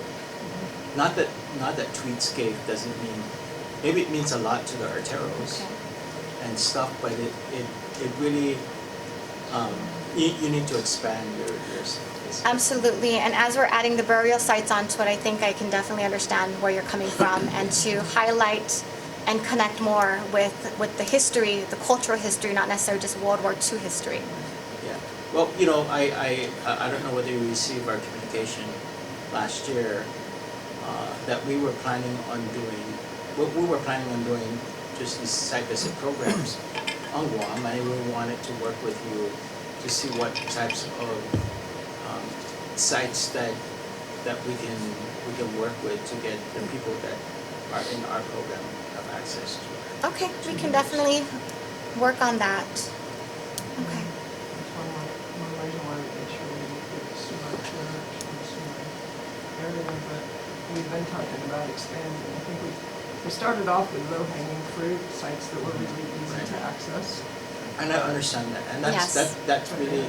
It sort of paves the way to build your framework and the structure of this. But I would highly recommend that you include other sites other than World War II sites. Yes. And I understand where parks National Park Service is coming from, because that's their mandate. But, and Yeah, if you know, mandate is actually broader, well, broader yeah, as well, well. So not we'd be according to happy- our experience. Yeah. But, Okay. but if you do need assistance again, you can always call us. Thank you for offering that. I can't even say enough thank you to everyone in this room because the support is needed. And this program is very important, and we're seeing that today of how a lot of attention is on this program. It's because of the importance that it has for our community members. And I'm seeing it personally when I interact with each of them. Yeah, and lastly, I still think that the Department of Defense should create a unit just to support your program.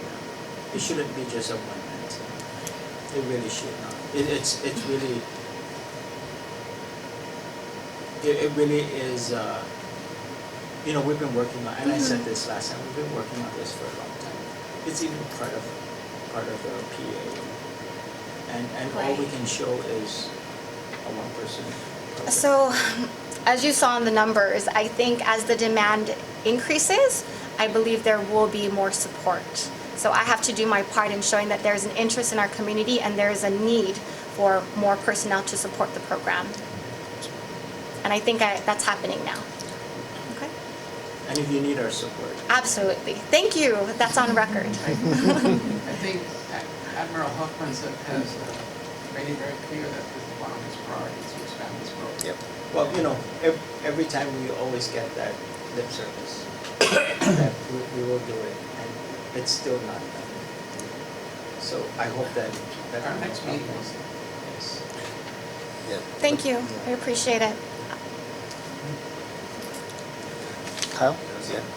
Okay. The site visit, 360-degree site visit that you're planning. You said you just proposed So- to go forth with that project? Right, so the way our funding goes through the CNIC funding and budgeting purpose, it's called POM 26, so in 2026, that's the funding I proposed for. So those fundings won't be released, approved, or available until that time. I see. And prior to me coming on board, they have not proposed for funding or budgeting for this program. Okay. So I guess my other question was, what sort of method of documentation were you doing? Photogrammetry, or were you So- doing aerial or ground? So this would be a contracted, I would not be taking the photos on my own. So it would be a contractor that would be contracted out, yes. Okay. But it I would be, just asked, because photogrammetry teams, I know if you contract them out, they can be rather expensive. And there's experts in this that, you know, go all around the world to do that sort of work. right.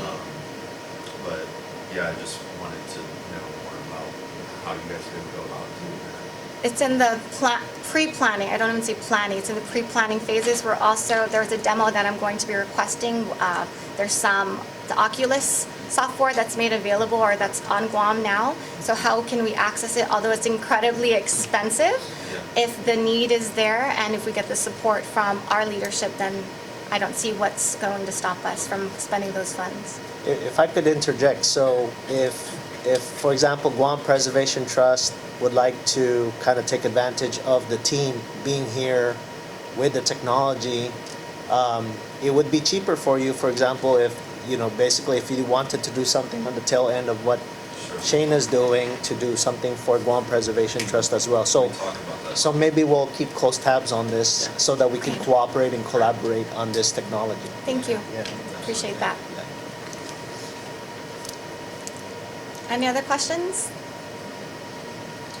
Okay, I just like to make an end comment just based on what Patrick mentioned. I am a daughter of the island, and I think that has been incredibly helpful for building confidence and trust with those people and our community members that I'm communicating with directly who have gone on our tour. So although military personnel's efforts and they're willing to volunteer, I also see the importance of having someone who is closely rooted and connected to our Islata, and they understand that the work that I'm doing is truly personal and meaningful. So thank you.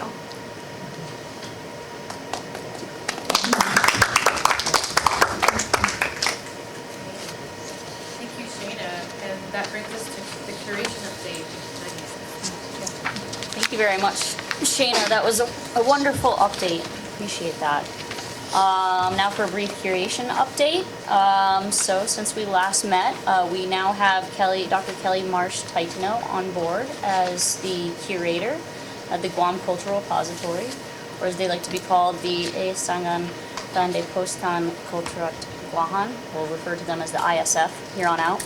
And apologies for my, not perfect Chamorro.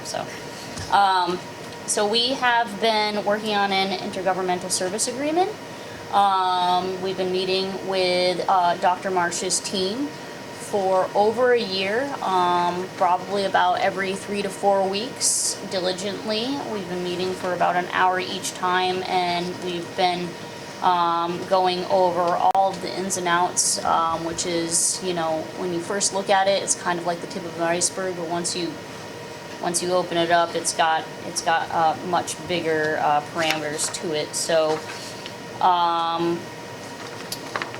over the last year, actually we have had SEML has been helping us. They've been quite instrumental, and Pradeep Danoa, who's behind me, has been quite instrumental in going through the JRM collections and figuring out where everything is currently housed. So we had to climb into the, look under the hood and see where everything is. And so we currently know of collections being housed at Naval Base Guam, Anderson Air Force Base, Marine Corps Base, the Guam Museum, various contractors, and of course the NPS War in the Pacific. Next slide, please. So over the last year, and it hasn't just been Pradeep, we've had Naomi Brandenfels has been really, really helpful. She has, previous background in museum and curation services. Also, Phil Guerrero has been really, really helpful as, an elder and someone who is instructing us on, the right Chamorro words to use and whatnot. So, and also, we've been trying to be respectful with ISF, what they've recommended, and what the Guam Museum has recommended. So you'll hear us use the word Manyaina for ancestors, and that's because we've been requested to do so. So over the last year, we've been reviewing, starting the review of collections for quality assurance. Basically, we had a final database, we're going to call it the version from 2008, but with that we had multiple different versions of the same thing that Pradeep had to go through and cross-check, and so she's cross-checking box number inventory through all of the places that I just mentioned, from Anderson, what's at the Marine Corps, NPS, whatnot. So she's checking duplicate inventory numbers.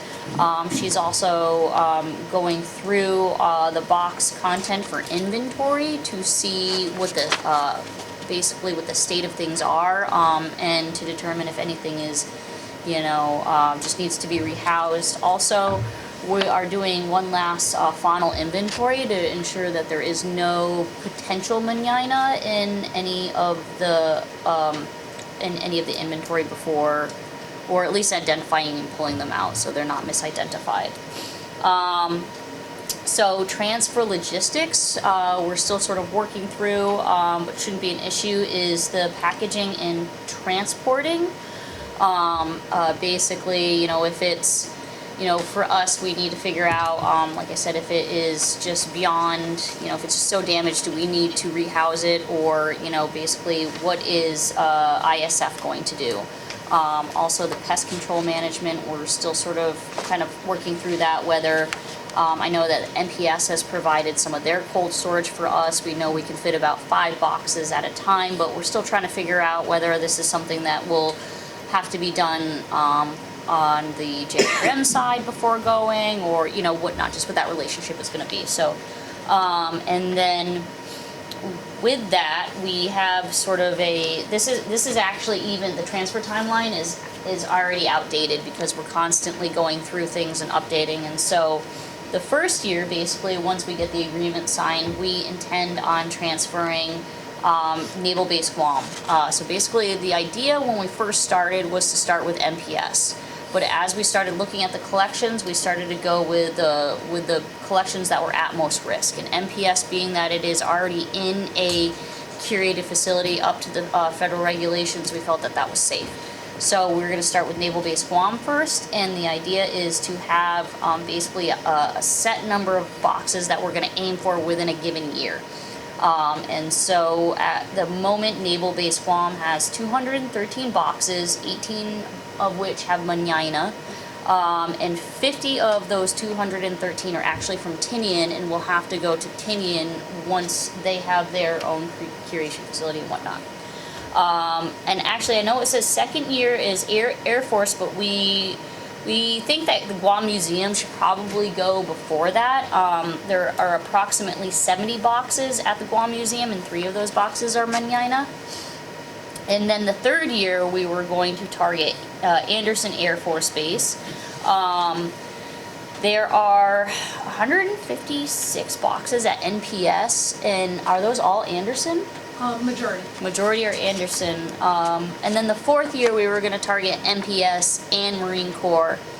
And so, honestly, Pradeep is one person with multiple hats. This is just her,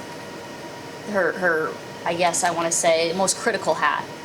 And so we have a lot of work to do going through all the boxes, and this is really a slow and steady wins the race project, but we're really looking forward. We're really looking to work with all avenues that we have open to us. So for instance, JRM is really trying to partnership with CEML to have a cultural resource support team for us to be in compliance with our various programmatic agreements. And in turn, CEML is looking to partner with UOG for interns, for mentorship and an effort to return agency to the community. So I think that, we have a lot of work, but we're on the right track. And, I welcome any suggestions for ways to, assist us in our collective goal of getting everything to a, federally curated facility, but ways that we can include the community with the oversight of qualified professionals and, really get at interns and anthropology students at UOG or whatnot. So, and I'd like to make a quick comment on that. So would interns be productive or useful for some of this work in preparing our collections for accessioning? Would that be a good thing? Yes. Yeah. Okay. Go ahead. Pradeep. Yeah. Most definitely, because aside from providing hands-on experience to the interns, it's a symbiotic relationship. It would also, I honestly just need more bodies in the room to go through these boxes. Currently, we have 439 boxes that need to be reviewed, inventoried, probably, like if the boxes are falling apart and stuff, so they all need to be rehoused, so I would require.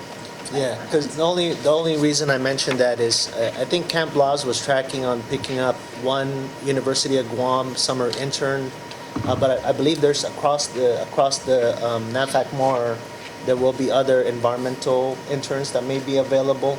So if we can, it sounds like this task is pretty monumental, just for one person to tackle, but maybe we could allocate some time with our interns towards this effort, particularly for Navy Base Guam, which is scheduled for this year. So I think it would be personally a good idea because it meets a lot of objectives to me that I feel personal about, not just getting these getting our collections into the proper facilities, but also putting this back into the hands of the youth of Guam, and having community involvement and education so that we have a local pool that we are cultivating to do this work in the future. And so, there's only so many ways you can get this kind of experience. Okay, well, we'll follow up on that. We'll track it as we go. When is the earliest that we'll probably start doing some of this accession? Hopefully soon, because after this meeting, I'm sending you the drafting. So, I have a question regarding interns. Are these interns paid interns or non-paid interns? Yes, they're paid. For the CEML side of things, we're looking at unpaid internship, but more closely as potentially getting credit for the students through their educational. So like a lot of anthropology or archaeological degrees or programs have a fieldwork component to it. So if someone does have interest in curation setting, they could potentially get that fieldwork component through us instead of. I got a lot of credit that way. They still have to pay for that. The tuition? Sorry. So it's really unpaid all the way. Currently, to my understanding, that is. I do recommend that you pay that. This is for the CIML program, so the distinction for the NAVFAC summer internship is that it is. Those are paid. I can see I it. do as many of them as I can. Yeah, I can see Not if, just for this program, for engineers. but I can see if they're unpaid, they're doing this because it's a cultural thing. But you pay other people to do that same thing. I think you should pay these interns. I think the concept of the SEML internship is that, from my experience, and maybe a lot of other anthropology students, is you have to get credits for lab. There's lab credit, and so I chose to do my lab credits in an actual facility where I was helping the process, and I was getting the actual education that I needed, and so it was, I think that's the trajectory that the SEML internship is going, is that it's part of their curriculum. I still think you should pay that. ACHP has a comment. Okay, Go ahead. ACHP, Ms. Clark? Hi, I just put my comment in the chat, but just one thing to mention, because we learned this with our internship program at the ACHP, is that sometimes universities won't allow students to be paid if they're getting course credit for an internship, so just something to keep in mind. But definitely support paid internships when you're able to. Absolutely. Yes. Thank you, Joe. So, just met with Dr. Kelly yesterday, and her target date to start receiving anything would be October this year. With that said, we also have to remember there's other initiatives that she's looking at, like getting collections from the other CRM firms. Of course, our big push to repatriate our Boston collection back home. So there's a lot of big pieces that are moving just with the motor repository as they build capacity from a staffing and organization standpoint. I was just going to ask if you're going to be writing up reports for that process, and if perhaps students could be a part of that authorship, and not just the lab work itself, but the back-end reporting. Yes. So aside from just going and doing inventory, we are also in the process of updating the database. Currently, it is a Microsoft Access database, version 2008. So we do want to potentially move it into something more interactive and user-friendly. So that is a component that we would be working on, as well as documenting our methodology of how we did the inventory and what updates were made to the database, how to efficiently use the database, things of that nature. So there's a ton of work that, aside from the curation, like CIML is also, so my team is also looking for, because we currently do site assessments as well, so this intern or group of interns wouldn't be like pigeonholed or siloed into just one aspect of the work. They would get to experience GIS side of things, they would get to experience curation, how to manage a collections database, and as well as do field work and get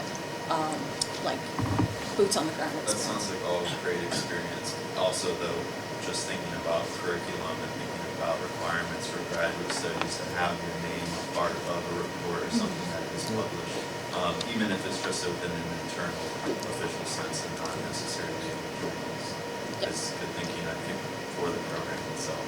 Yes. Thank you. Good ideas, yeah. Okay. Other questions? Any other questions? All right.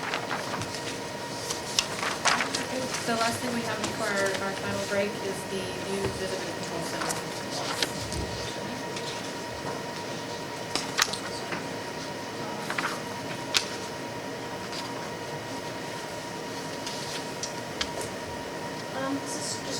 one. Recently we went to the visitor control center. This is something that we will also visit this afternoon, and this is the current space that's there. This is, I think we had a presentation that was two workshops ago. Yes.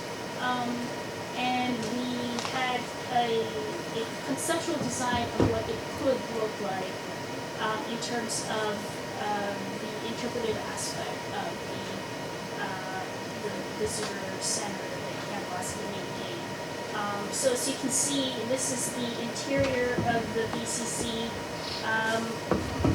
You can see that it doesn't have shelves yet, and that's something, from my understanding, is funded through the J17 projects, for those construction projects. So the only thing that we will need to request for funds is the furnishing of the interpretive display. And that's, I think, a good opportunity and appropriate space to potentially work with the cultural repository, the signatories here, 2011 on how to appropriately populate the space. We will also be taking a look at the outdoor component of this. As mentioned before, that we've had Laddie from Magua and J001 work currently stationed at the firefighter training facility in J008, Track 1, that's the softball field at SETS. So that will be transferred to the outdoor display, outdoor area of the visitor center. And that's something that we can hope to work with you on how to properly interpret these things for the public to use. So we don't need, the visitor center itself and the outdoor component is fully accessible to the public. This is outside of the main gate, so there's no need for any Security. paperwork or anything to enter the visitor center, and that's actually what we call it. I just want to give a shout out to the SHPO because it was their idea to have 2 bathrooms, one male, one female. Originally, the design called for just 1 bathroom for both. So we accommodated that request through the design review. So one of them is ADA compliant.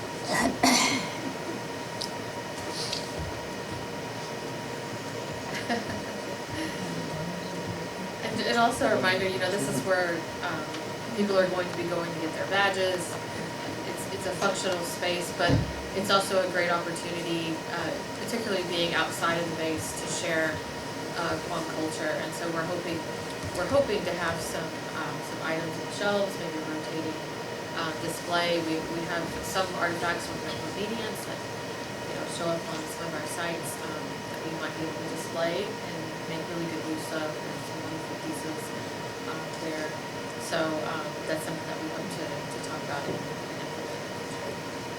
For the sake of discussion for the Colonel, this is like, this meeting created that type of environment for the visitor center, right? Discussions here on these meetings, hence it comes out, you taking command. So. Yeah, I think it's great. I'm just thinking about what you said, because it's a visitor, so you're having visitors for other purposes, and then you're having visitors who want to come and see the artifact. So I'm just thinking that from a throughput, I wish it was a larger and separated, because I can see, like when I go, right now our temporary headquarters is at Anderson, and I see the backup line of people trying to gain access to the base, to your point, sir, and so it'll be interesting how we offset everything. Something we'll have to work through procedurally. True, because like I said, it is a functional space, yes. and it's not large. It's bigger than Northgate. Yeah. It is bigger than that, but yeah, hopefully we could. I just don't find want a way. anybody to be discouraged, you know, Right. and that's the whole point. Oh, that's And true. so I don't want anybody to see the long lines and I'm like, oh, forbid, I don't want to go, because I want the Manunco to be able to go and access it. So we have to look at it, because this is what we have procedurally, how do we do that? So I will take that under consideration and how we can get Great. Okay, so this is our final discussion period. If there's any other comments about the block synthesis, public access plan creation, ECC? I do have a question. So I've been reading the newspaper about legal support to some of the line agencies. So do we foresee any issues with running the review of the Intergovernmental Services Agreement for curation? Do we anticipate any issues from a legal review standpoint? Maybe that's a question to Melvin or Megan. Have you heard anything from Dr. Marsh? No, okay. No. It probably will. It probably will. Okay. If we were to present it today. Okay. But Okay. if it's not ready yet, maybe there's going to be some resolution to all of that. Okay. So there, is there a need to raise the issue to the governor perhaps on what our strategies are to allow some of these reviews to happen while this issue is still being resolved? I don't know, sir, if you were tracking the. I'm trying to make sure I'm actually hearing it Yeah, all the way. 'Cause Attorney Doug Moylan, who's the Attorney General, has, and folks can let me know if I'm butchering the characterization, but withdrew support for legal services from line agencies within the governor's administration. So if, for example, we have an intergovernmental services agreement that has to go through review from a legal perspective. Yeah, like if we have an ICSO with the SHPO. Yes. He's not reviewing it for the government on behalf of the SHPO. In this case, though, the repository can leverage DOG as an autonomous agency and having them their lawyers. Okay. And would that be okay if, actually I can't recall, I thought Department of Chamorro Affairs was the signatory for GovGuam on the IGSA, is that correct? Yes. So if UOG can lend, if UOG can lend legal assistance to Department of Chamorro Affairs, you're saying that this issue will be mitigated? Is that how it all works? Yes, no, maybe? Could work. I doubt it. No, okay. Right now, UOG is just doing preliminary legal review. Yes. But anything that's going to be done officially will have to be done through the Attorney General.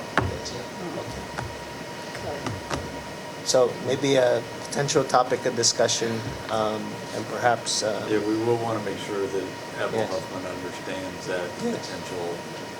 Because that could slow down the process, sir. Processing. Yeah. Because if the IGSA isn't signed, then we can't accession, and this whole schedule that we're hoping for and we're driving towards won't transpire. So I think we just got to make the connection with leadership that, just recognize that there's this potential issue. Yeah. For the agreement. Yes. Okay, thank you.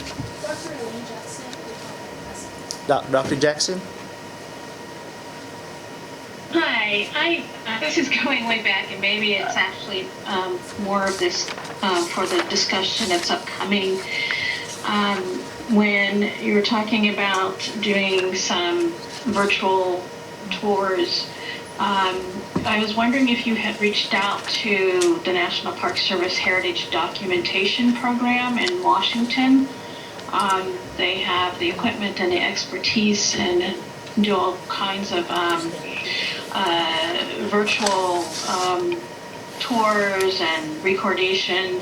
You probably know that program mostly because of the Haves Here Hells work, but they also do a lot of other types of work. And so Scott Keyes, who used to be DOD at Pearl Harbor, is now the lead of that program in DC. It might be worth at least contacting them to see if they have any capacity to participate.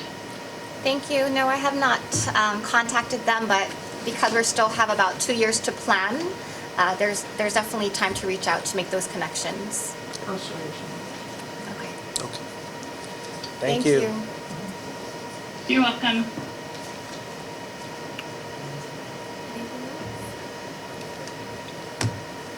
Does anybody need a 10-minute break? Yeah, let's take a break. All right, just press on. Okay. Are we? Okay. All right. Discuss what's working and summary, and that's it. All right. Let's go. Let's go, press. Okay, so how well is the PA working? Next slide, Charmaine. Again, this is just talking about ongoing issues in the past. The issues with the SHPA filling the position and keeping that position filled for the SHPA liaison, as well as public outreach, has been kind of the ongoing problems. So I don't know if you want to discuss these again, the SHPA liaison issues. This would be a good time for that.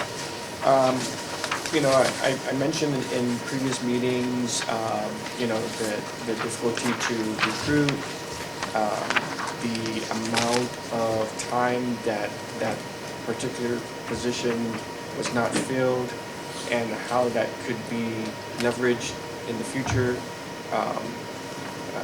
Fortunately enough, you know, your team has found another position to make it 2 liaisons. Blessed to have Dr. Peterson to jump on board, you know, put him out of retirement. And it's been a true blessing for him to be back on the team.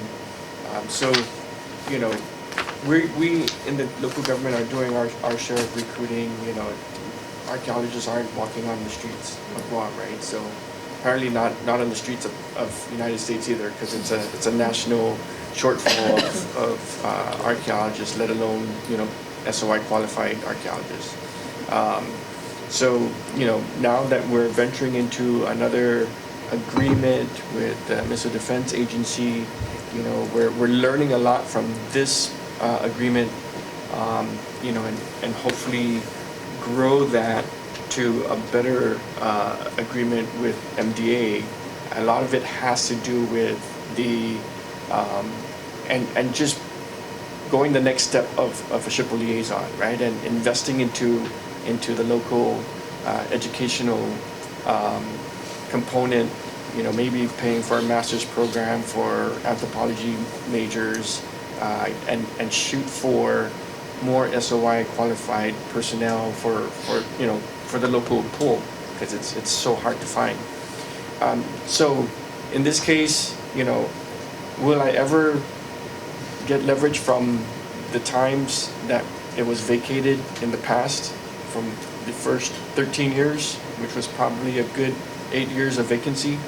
I don't know, but I'm going to still keep that on the table, you know, because everything is considered when we do talk in these meetings, and who knows what could that bring about. So that's what I want to say about the issue of that. Public participation, again, you know, can't say much more than what has been discussed today, and the much improvement of that. We've seen it, right?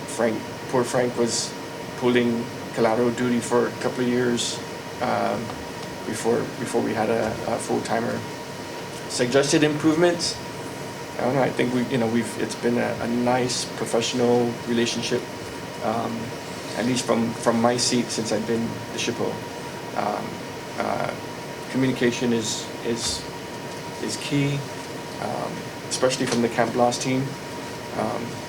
You know, we just, there's efforts made to uniform all, you know, communication from all installations. That's a work in progress, right, Megan? Yeah. So it's beyond the 2011 PA that we work with DOD, you know, and now beyond the branches. So, you know, from our standpoint, you know, I like it. So far it's working. Learning. We've adjusted fire when we needed to, from, you know, 2018, 2020, when it comes from archaeological methodologies. You know, things have been adjusted accordingly. That's my take.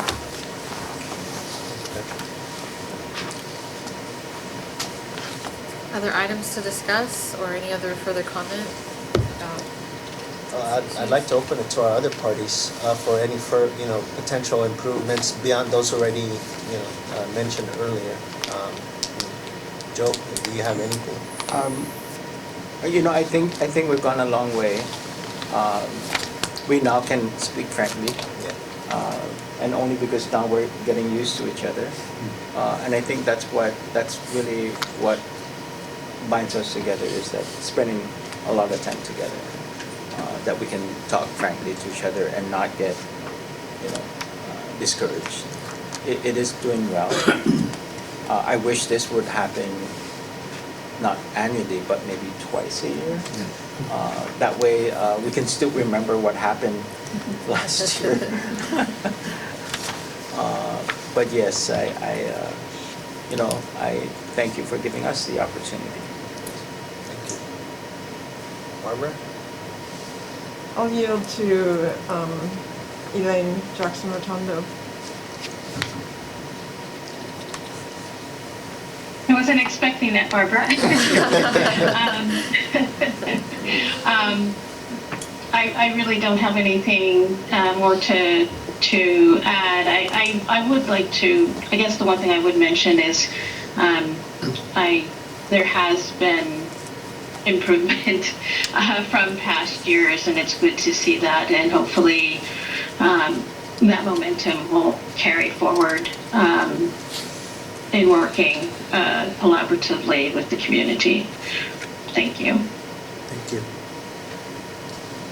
Melvin, do you have any thoughts for the team? I think it's great that there's action on the public access plan. I definitely appreciate that there's effort to try to smooth out the process, especially the security clearance process. I agree with Senor Kanata about that there needs to be a focus on right now the public access plan is very military centric in terms of how we identify sites, what is accessible, what we're going to look at, what is valuable. I think that there has to be, the reality is that the sites that our people are interested in are the culturally significant historical sites. And if the goal is to educate, then it's falling short. And so, there has to also be a consideration of not just the historical context, but the political context is absolutely critical. We may not agree on this, but, our people have been displaced from these sites. You know what I mean? Like, you guys, I know that the federal government sees these as military installations, military property, but that's not the perspective that we take, When we come to Sumai, we're coming home. And so, it has to be a part of the conversation and the context. If not, then it's incomplete. If I may add, one thing that the park rangers have added is to ensure that both sides are shared.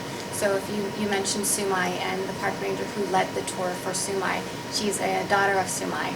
So she was able to express her personal connection to the land, and not necessarily just the DoD standpoint of, okay, welcome to our bases. For her, it was very emotional as well. So thank you for sharing that, and I take that into consideration. I wanted to say something, and only because all of this started, 15 years ago.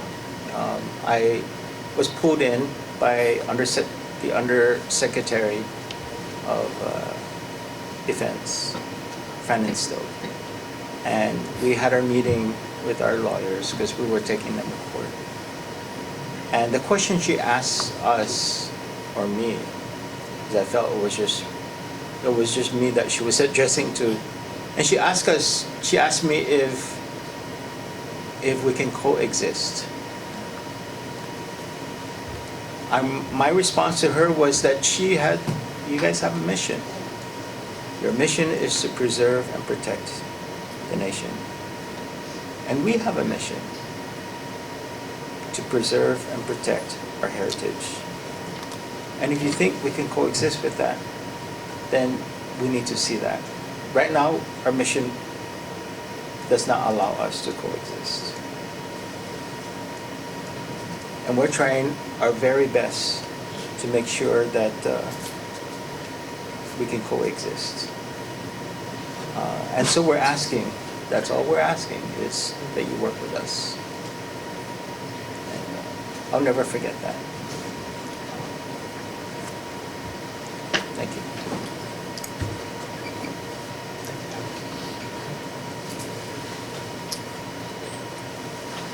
Any others from around the room?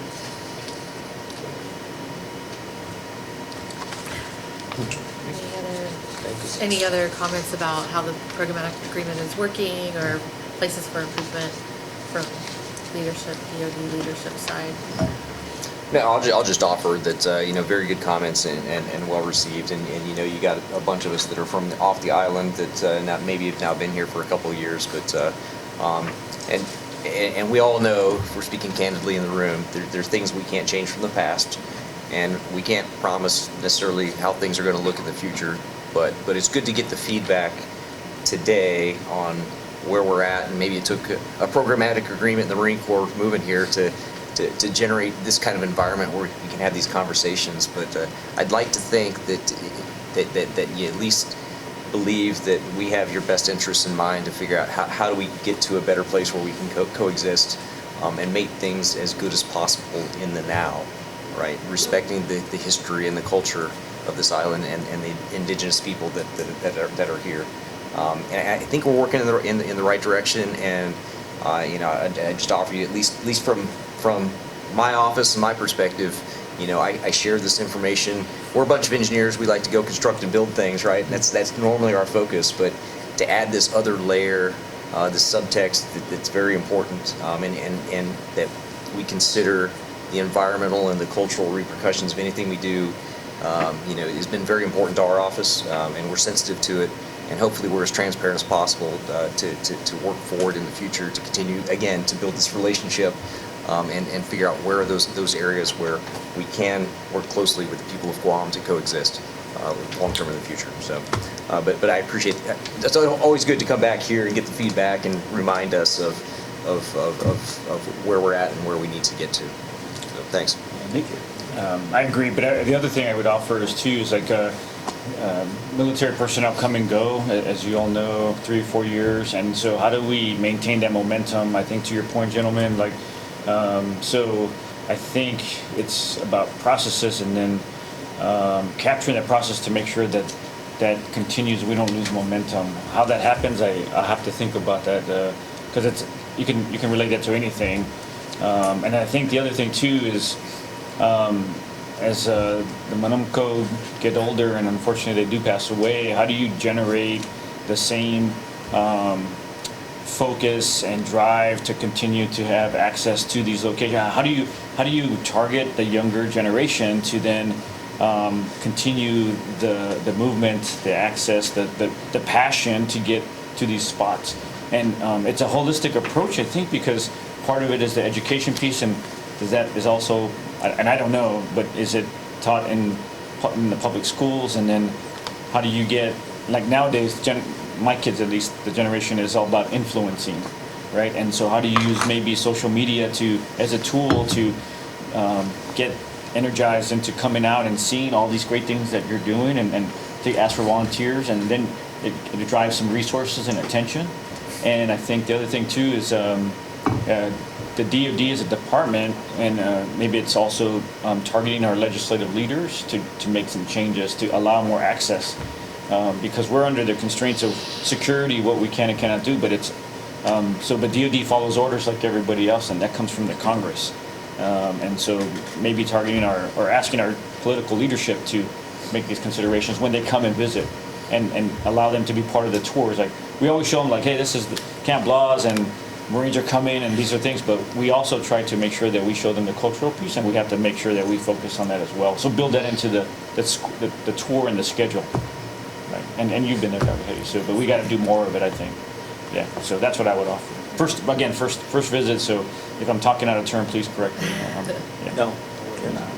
That's good.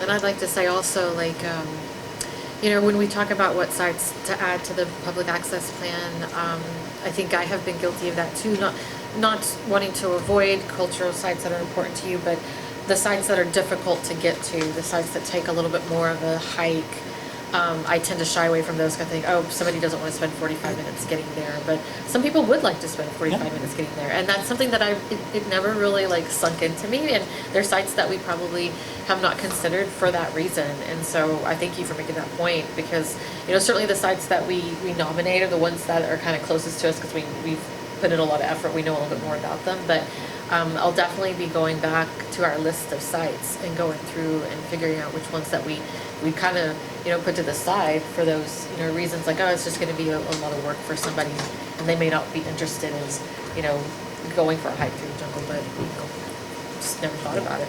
I think So- that the young folks would appreciate that. You know, experiential learning is the best learning, and you all know that. And I think that, you know, not that I don't want you to spend money on 3Ds and stuff like that, but just smelling and touching and just being there is going to stick to you much more than reading and TikToking. So yeah, I really do. Encourage that. Yes, sir. And the other thing I would just add is like when I took over command and we were getting ready for just the Marines coming out, like I want the Marines to understand the importance of the connection, and so they're respectful of all those things. So whenever there's opportunities to go and see the sites, we try to make an opportunity for them to go out and do that. Because And without it, then if you they'll- do need help, you know, to do some workshop and I know that there's a program, some cultural program that goes on, but I heard that it's just a video you watch and that's good enough. And that, Colonel, that's another thing on the recent PA, the training, PATT that was just signed a couple of years ago, was the cultural sensitivity provision in that you don't even have to PCS here, just do any type of training here, you're required to take that course. So I'd like to get an update on that program when possible. But that will fall under probably Randy's group or Mark. So. Wampat? Wampat. Yeah, I sent you the That's coming meeting up, invite right? for the summer. Okay, yeah. One last thing for, as you know, as part of our suggested improvements, so we do owe at least one big public outreach this calendar year, similar to our open house last calendar year. So we'll work with the rest of the team on doing one big public outreach on an update on DoD's cultural resource management work, and we'll try to incorporate feedback and other thoughts from our partners here on how to carry that out.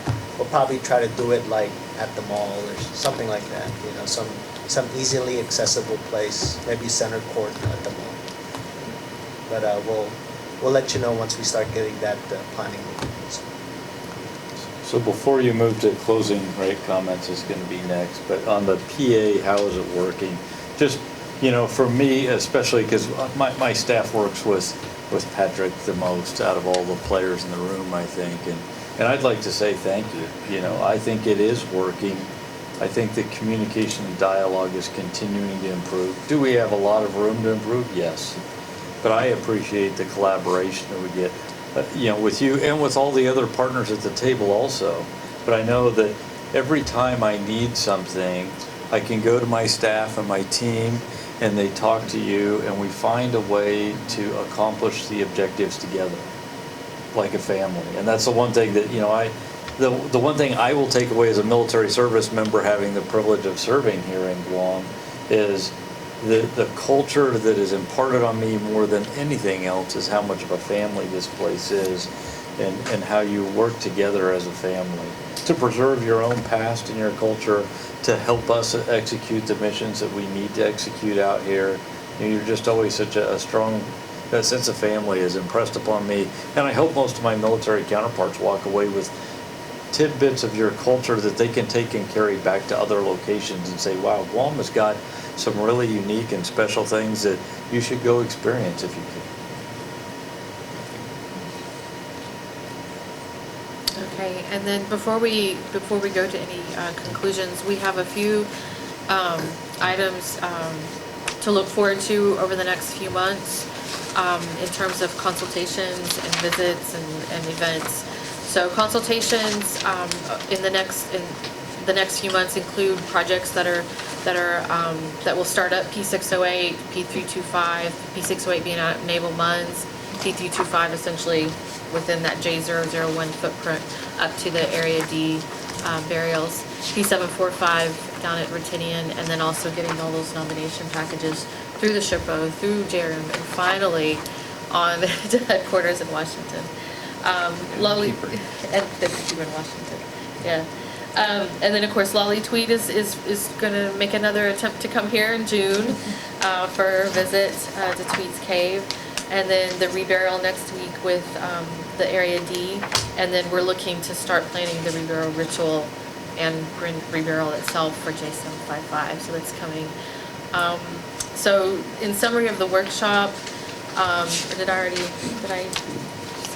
no, closing comments after, okay. So of course, as last year, a lot of our conversation has been about the public access plan. And of course, we see, you know, the great achievements, but still the work that needs to be done.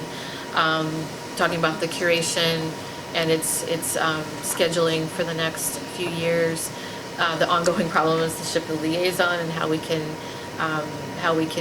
keep those positions filled and making up for lost time, and public outreach. So of course, we had a lot of updates for natural resources, cultural resources, but these are always the ones that we need continued work on, so just reminders of that.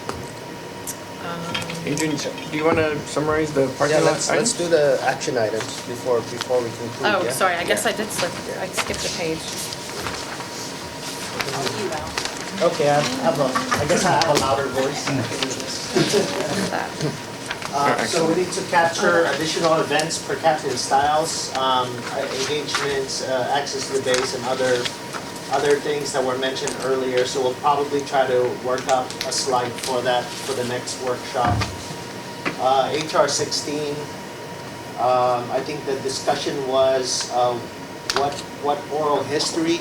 We need to confirm what oral history was actually discussed in the analysis or looked into in the analysis. So we'll double check with the contractor if they did include some ethnographic information in their write-up. The ACHP policy on indigenous peoples, indigenous knowledge, was also mentioned. So we'll look into that, see how we can incorporate that into our approach for the implementation of the 2011 PA.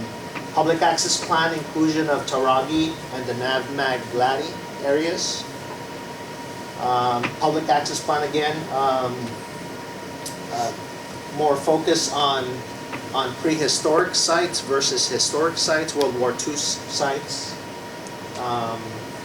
Collaboration with GPT for those more prehistoric side of things. Collaboration also with GPT on the technology that enables those 360-degree tours. Interns, we're going to look into having our interns help with accessioning, so that's more for Dr. Marsh and Megan and Pradeep. Okay. And then potential issues with the IGSA review due to maybe legal support shortfall. We'll look into that a little bit more and perhaps communicate up the chain to make sure that we're setting expectations as far as how long review will occur. Public access plan, national heritage documentation. Scott Keys, we're going to reach out. Thanks again to Dr. Rotondo.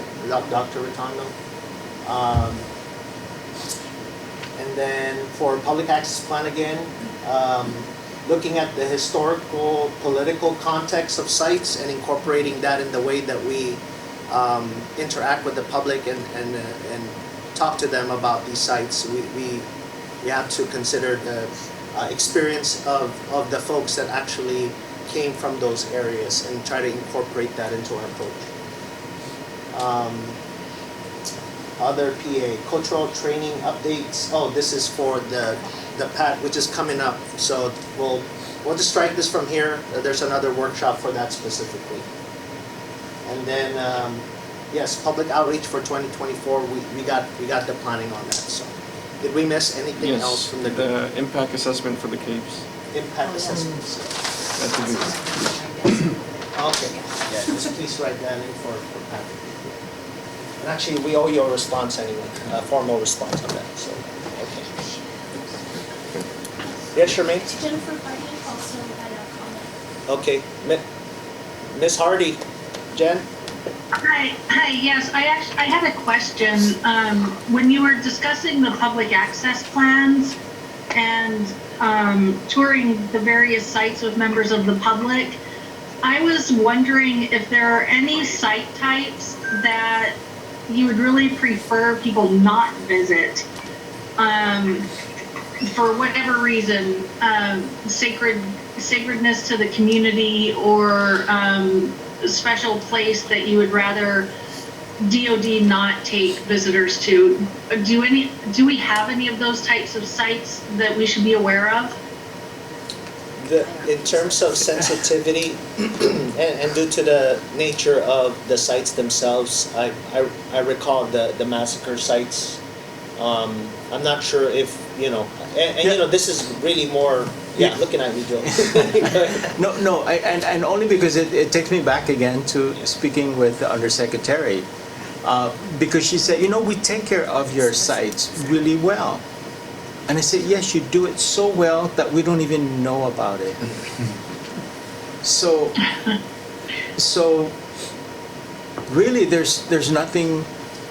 We don't know what you have if we have not been given that access to it. But we sure would love to know. We sure would love to have access to these sites, these prehistory sites. Actually, I hate to call it prehistory because that is our history. Yeah. I was thinking more like non-moral members of the public or tourists, things like that. Like for instance, would you want to add Finnick Massacre Cave? Something like that. Is that too sensitive to add to the public access? I don't think so. If the story is told, I think the visitors would respect that. Okay. Yeah, it's a way to honor, right? It's a way to honor. So it sounds like it's more not so much sites that you would de-emphasize or avoid. It's proper guidelines for when you do visit. Yes. Yeah. How do you respectfully I think some of the sites that it would be really on DOD's side is because you don't want to take us into an unsensitive area in your end. Like for instance in Naval Mac, there are a lot of sites I would love to see that I've seen when I was younger, but now we have no access to them, and only because the fact that it is a quite sensitive place for the military. But that probably would be, that question probably should be posed to you. It should go to you guys. Instead of prehistoric, maybe pre-colonial? Pre-contact? Pre-contact. No, we've had contacts with the other islands. Yeah, I would say pre-colonial. We'll figure it out, Joe. That would be a colonial Spain, pre-Spanish colonization. Yeah. So, anyways, so yes, we would like to work with you. I think that this is the only solution is that we work together. Yes. And give us that Thank you. access. Thank you, Patrick. Sorry guys, I got a doctor's appointment. Okay. Thank you. Bye everybody online. All right. Best of health. Yeah. Any other questions? Thank you for that answer, sir. No, I think that was an excellent question, and I think, for people on Guam, every state, every country is different about sensitivity, and I think rather than you having any sort of uneasiness, it's like you just want more. You want more access, and you don't find you're not offended or And we'll afraid figure for- it out after. Yeah. Anybody else virtually that has any comments or questions?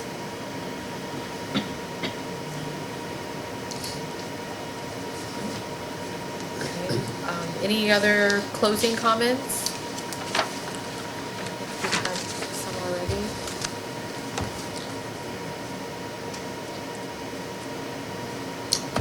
Okay, I feel like did you have more closing comments? There's just a couple of things I wanted to say to the Sure. group still, Yeah. and that's, again, to thank everybody for their participation and continued work on this. You know, we have a long ways to go, as you clearly state, but I think if we continue to all work together on this, we'll get to a better place every single year. As I think the public access plan is one area that you clearly have said there's a long way to go, but I'm very proud that we are now at a place together where we're making significant progress on that particular effort over the last year, and I think that we're on a trajectory to get us to a much better place over the next decade, continuing to work together to make sure that people do have the ability to go see the places that are important to them and experience that context. And at the same time, for those of us who are visitors in your homeland, right, it will help us gain more context for the time that we spend here. And I appreciate being able to go to places, and even places that are non-DOD like Packet Cave and those, when I've gone to those, and you kind of feel moved when you go to places like that you know have such a deep connection to the people. So I thank everybody for their work here together and their open dialogue, because that is really, without good communication, we will not improve. And I hear very good communication going on across the team here. So I appreciate all that.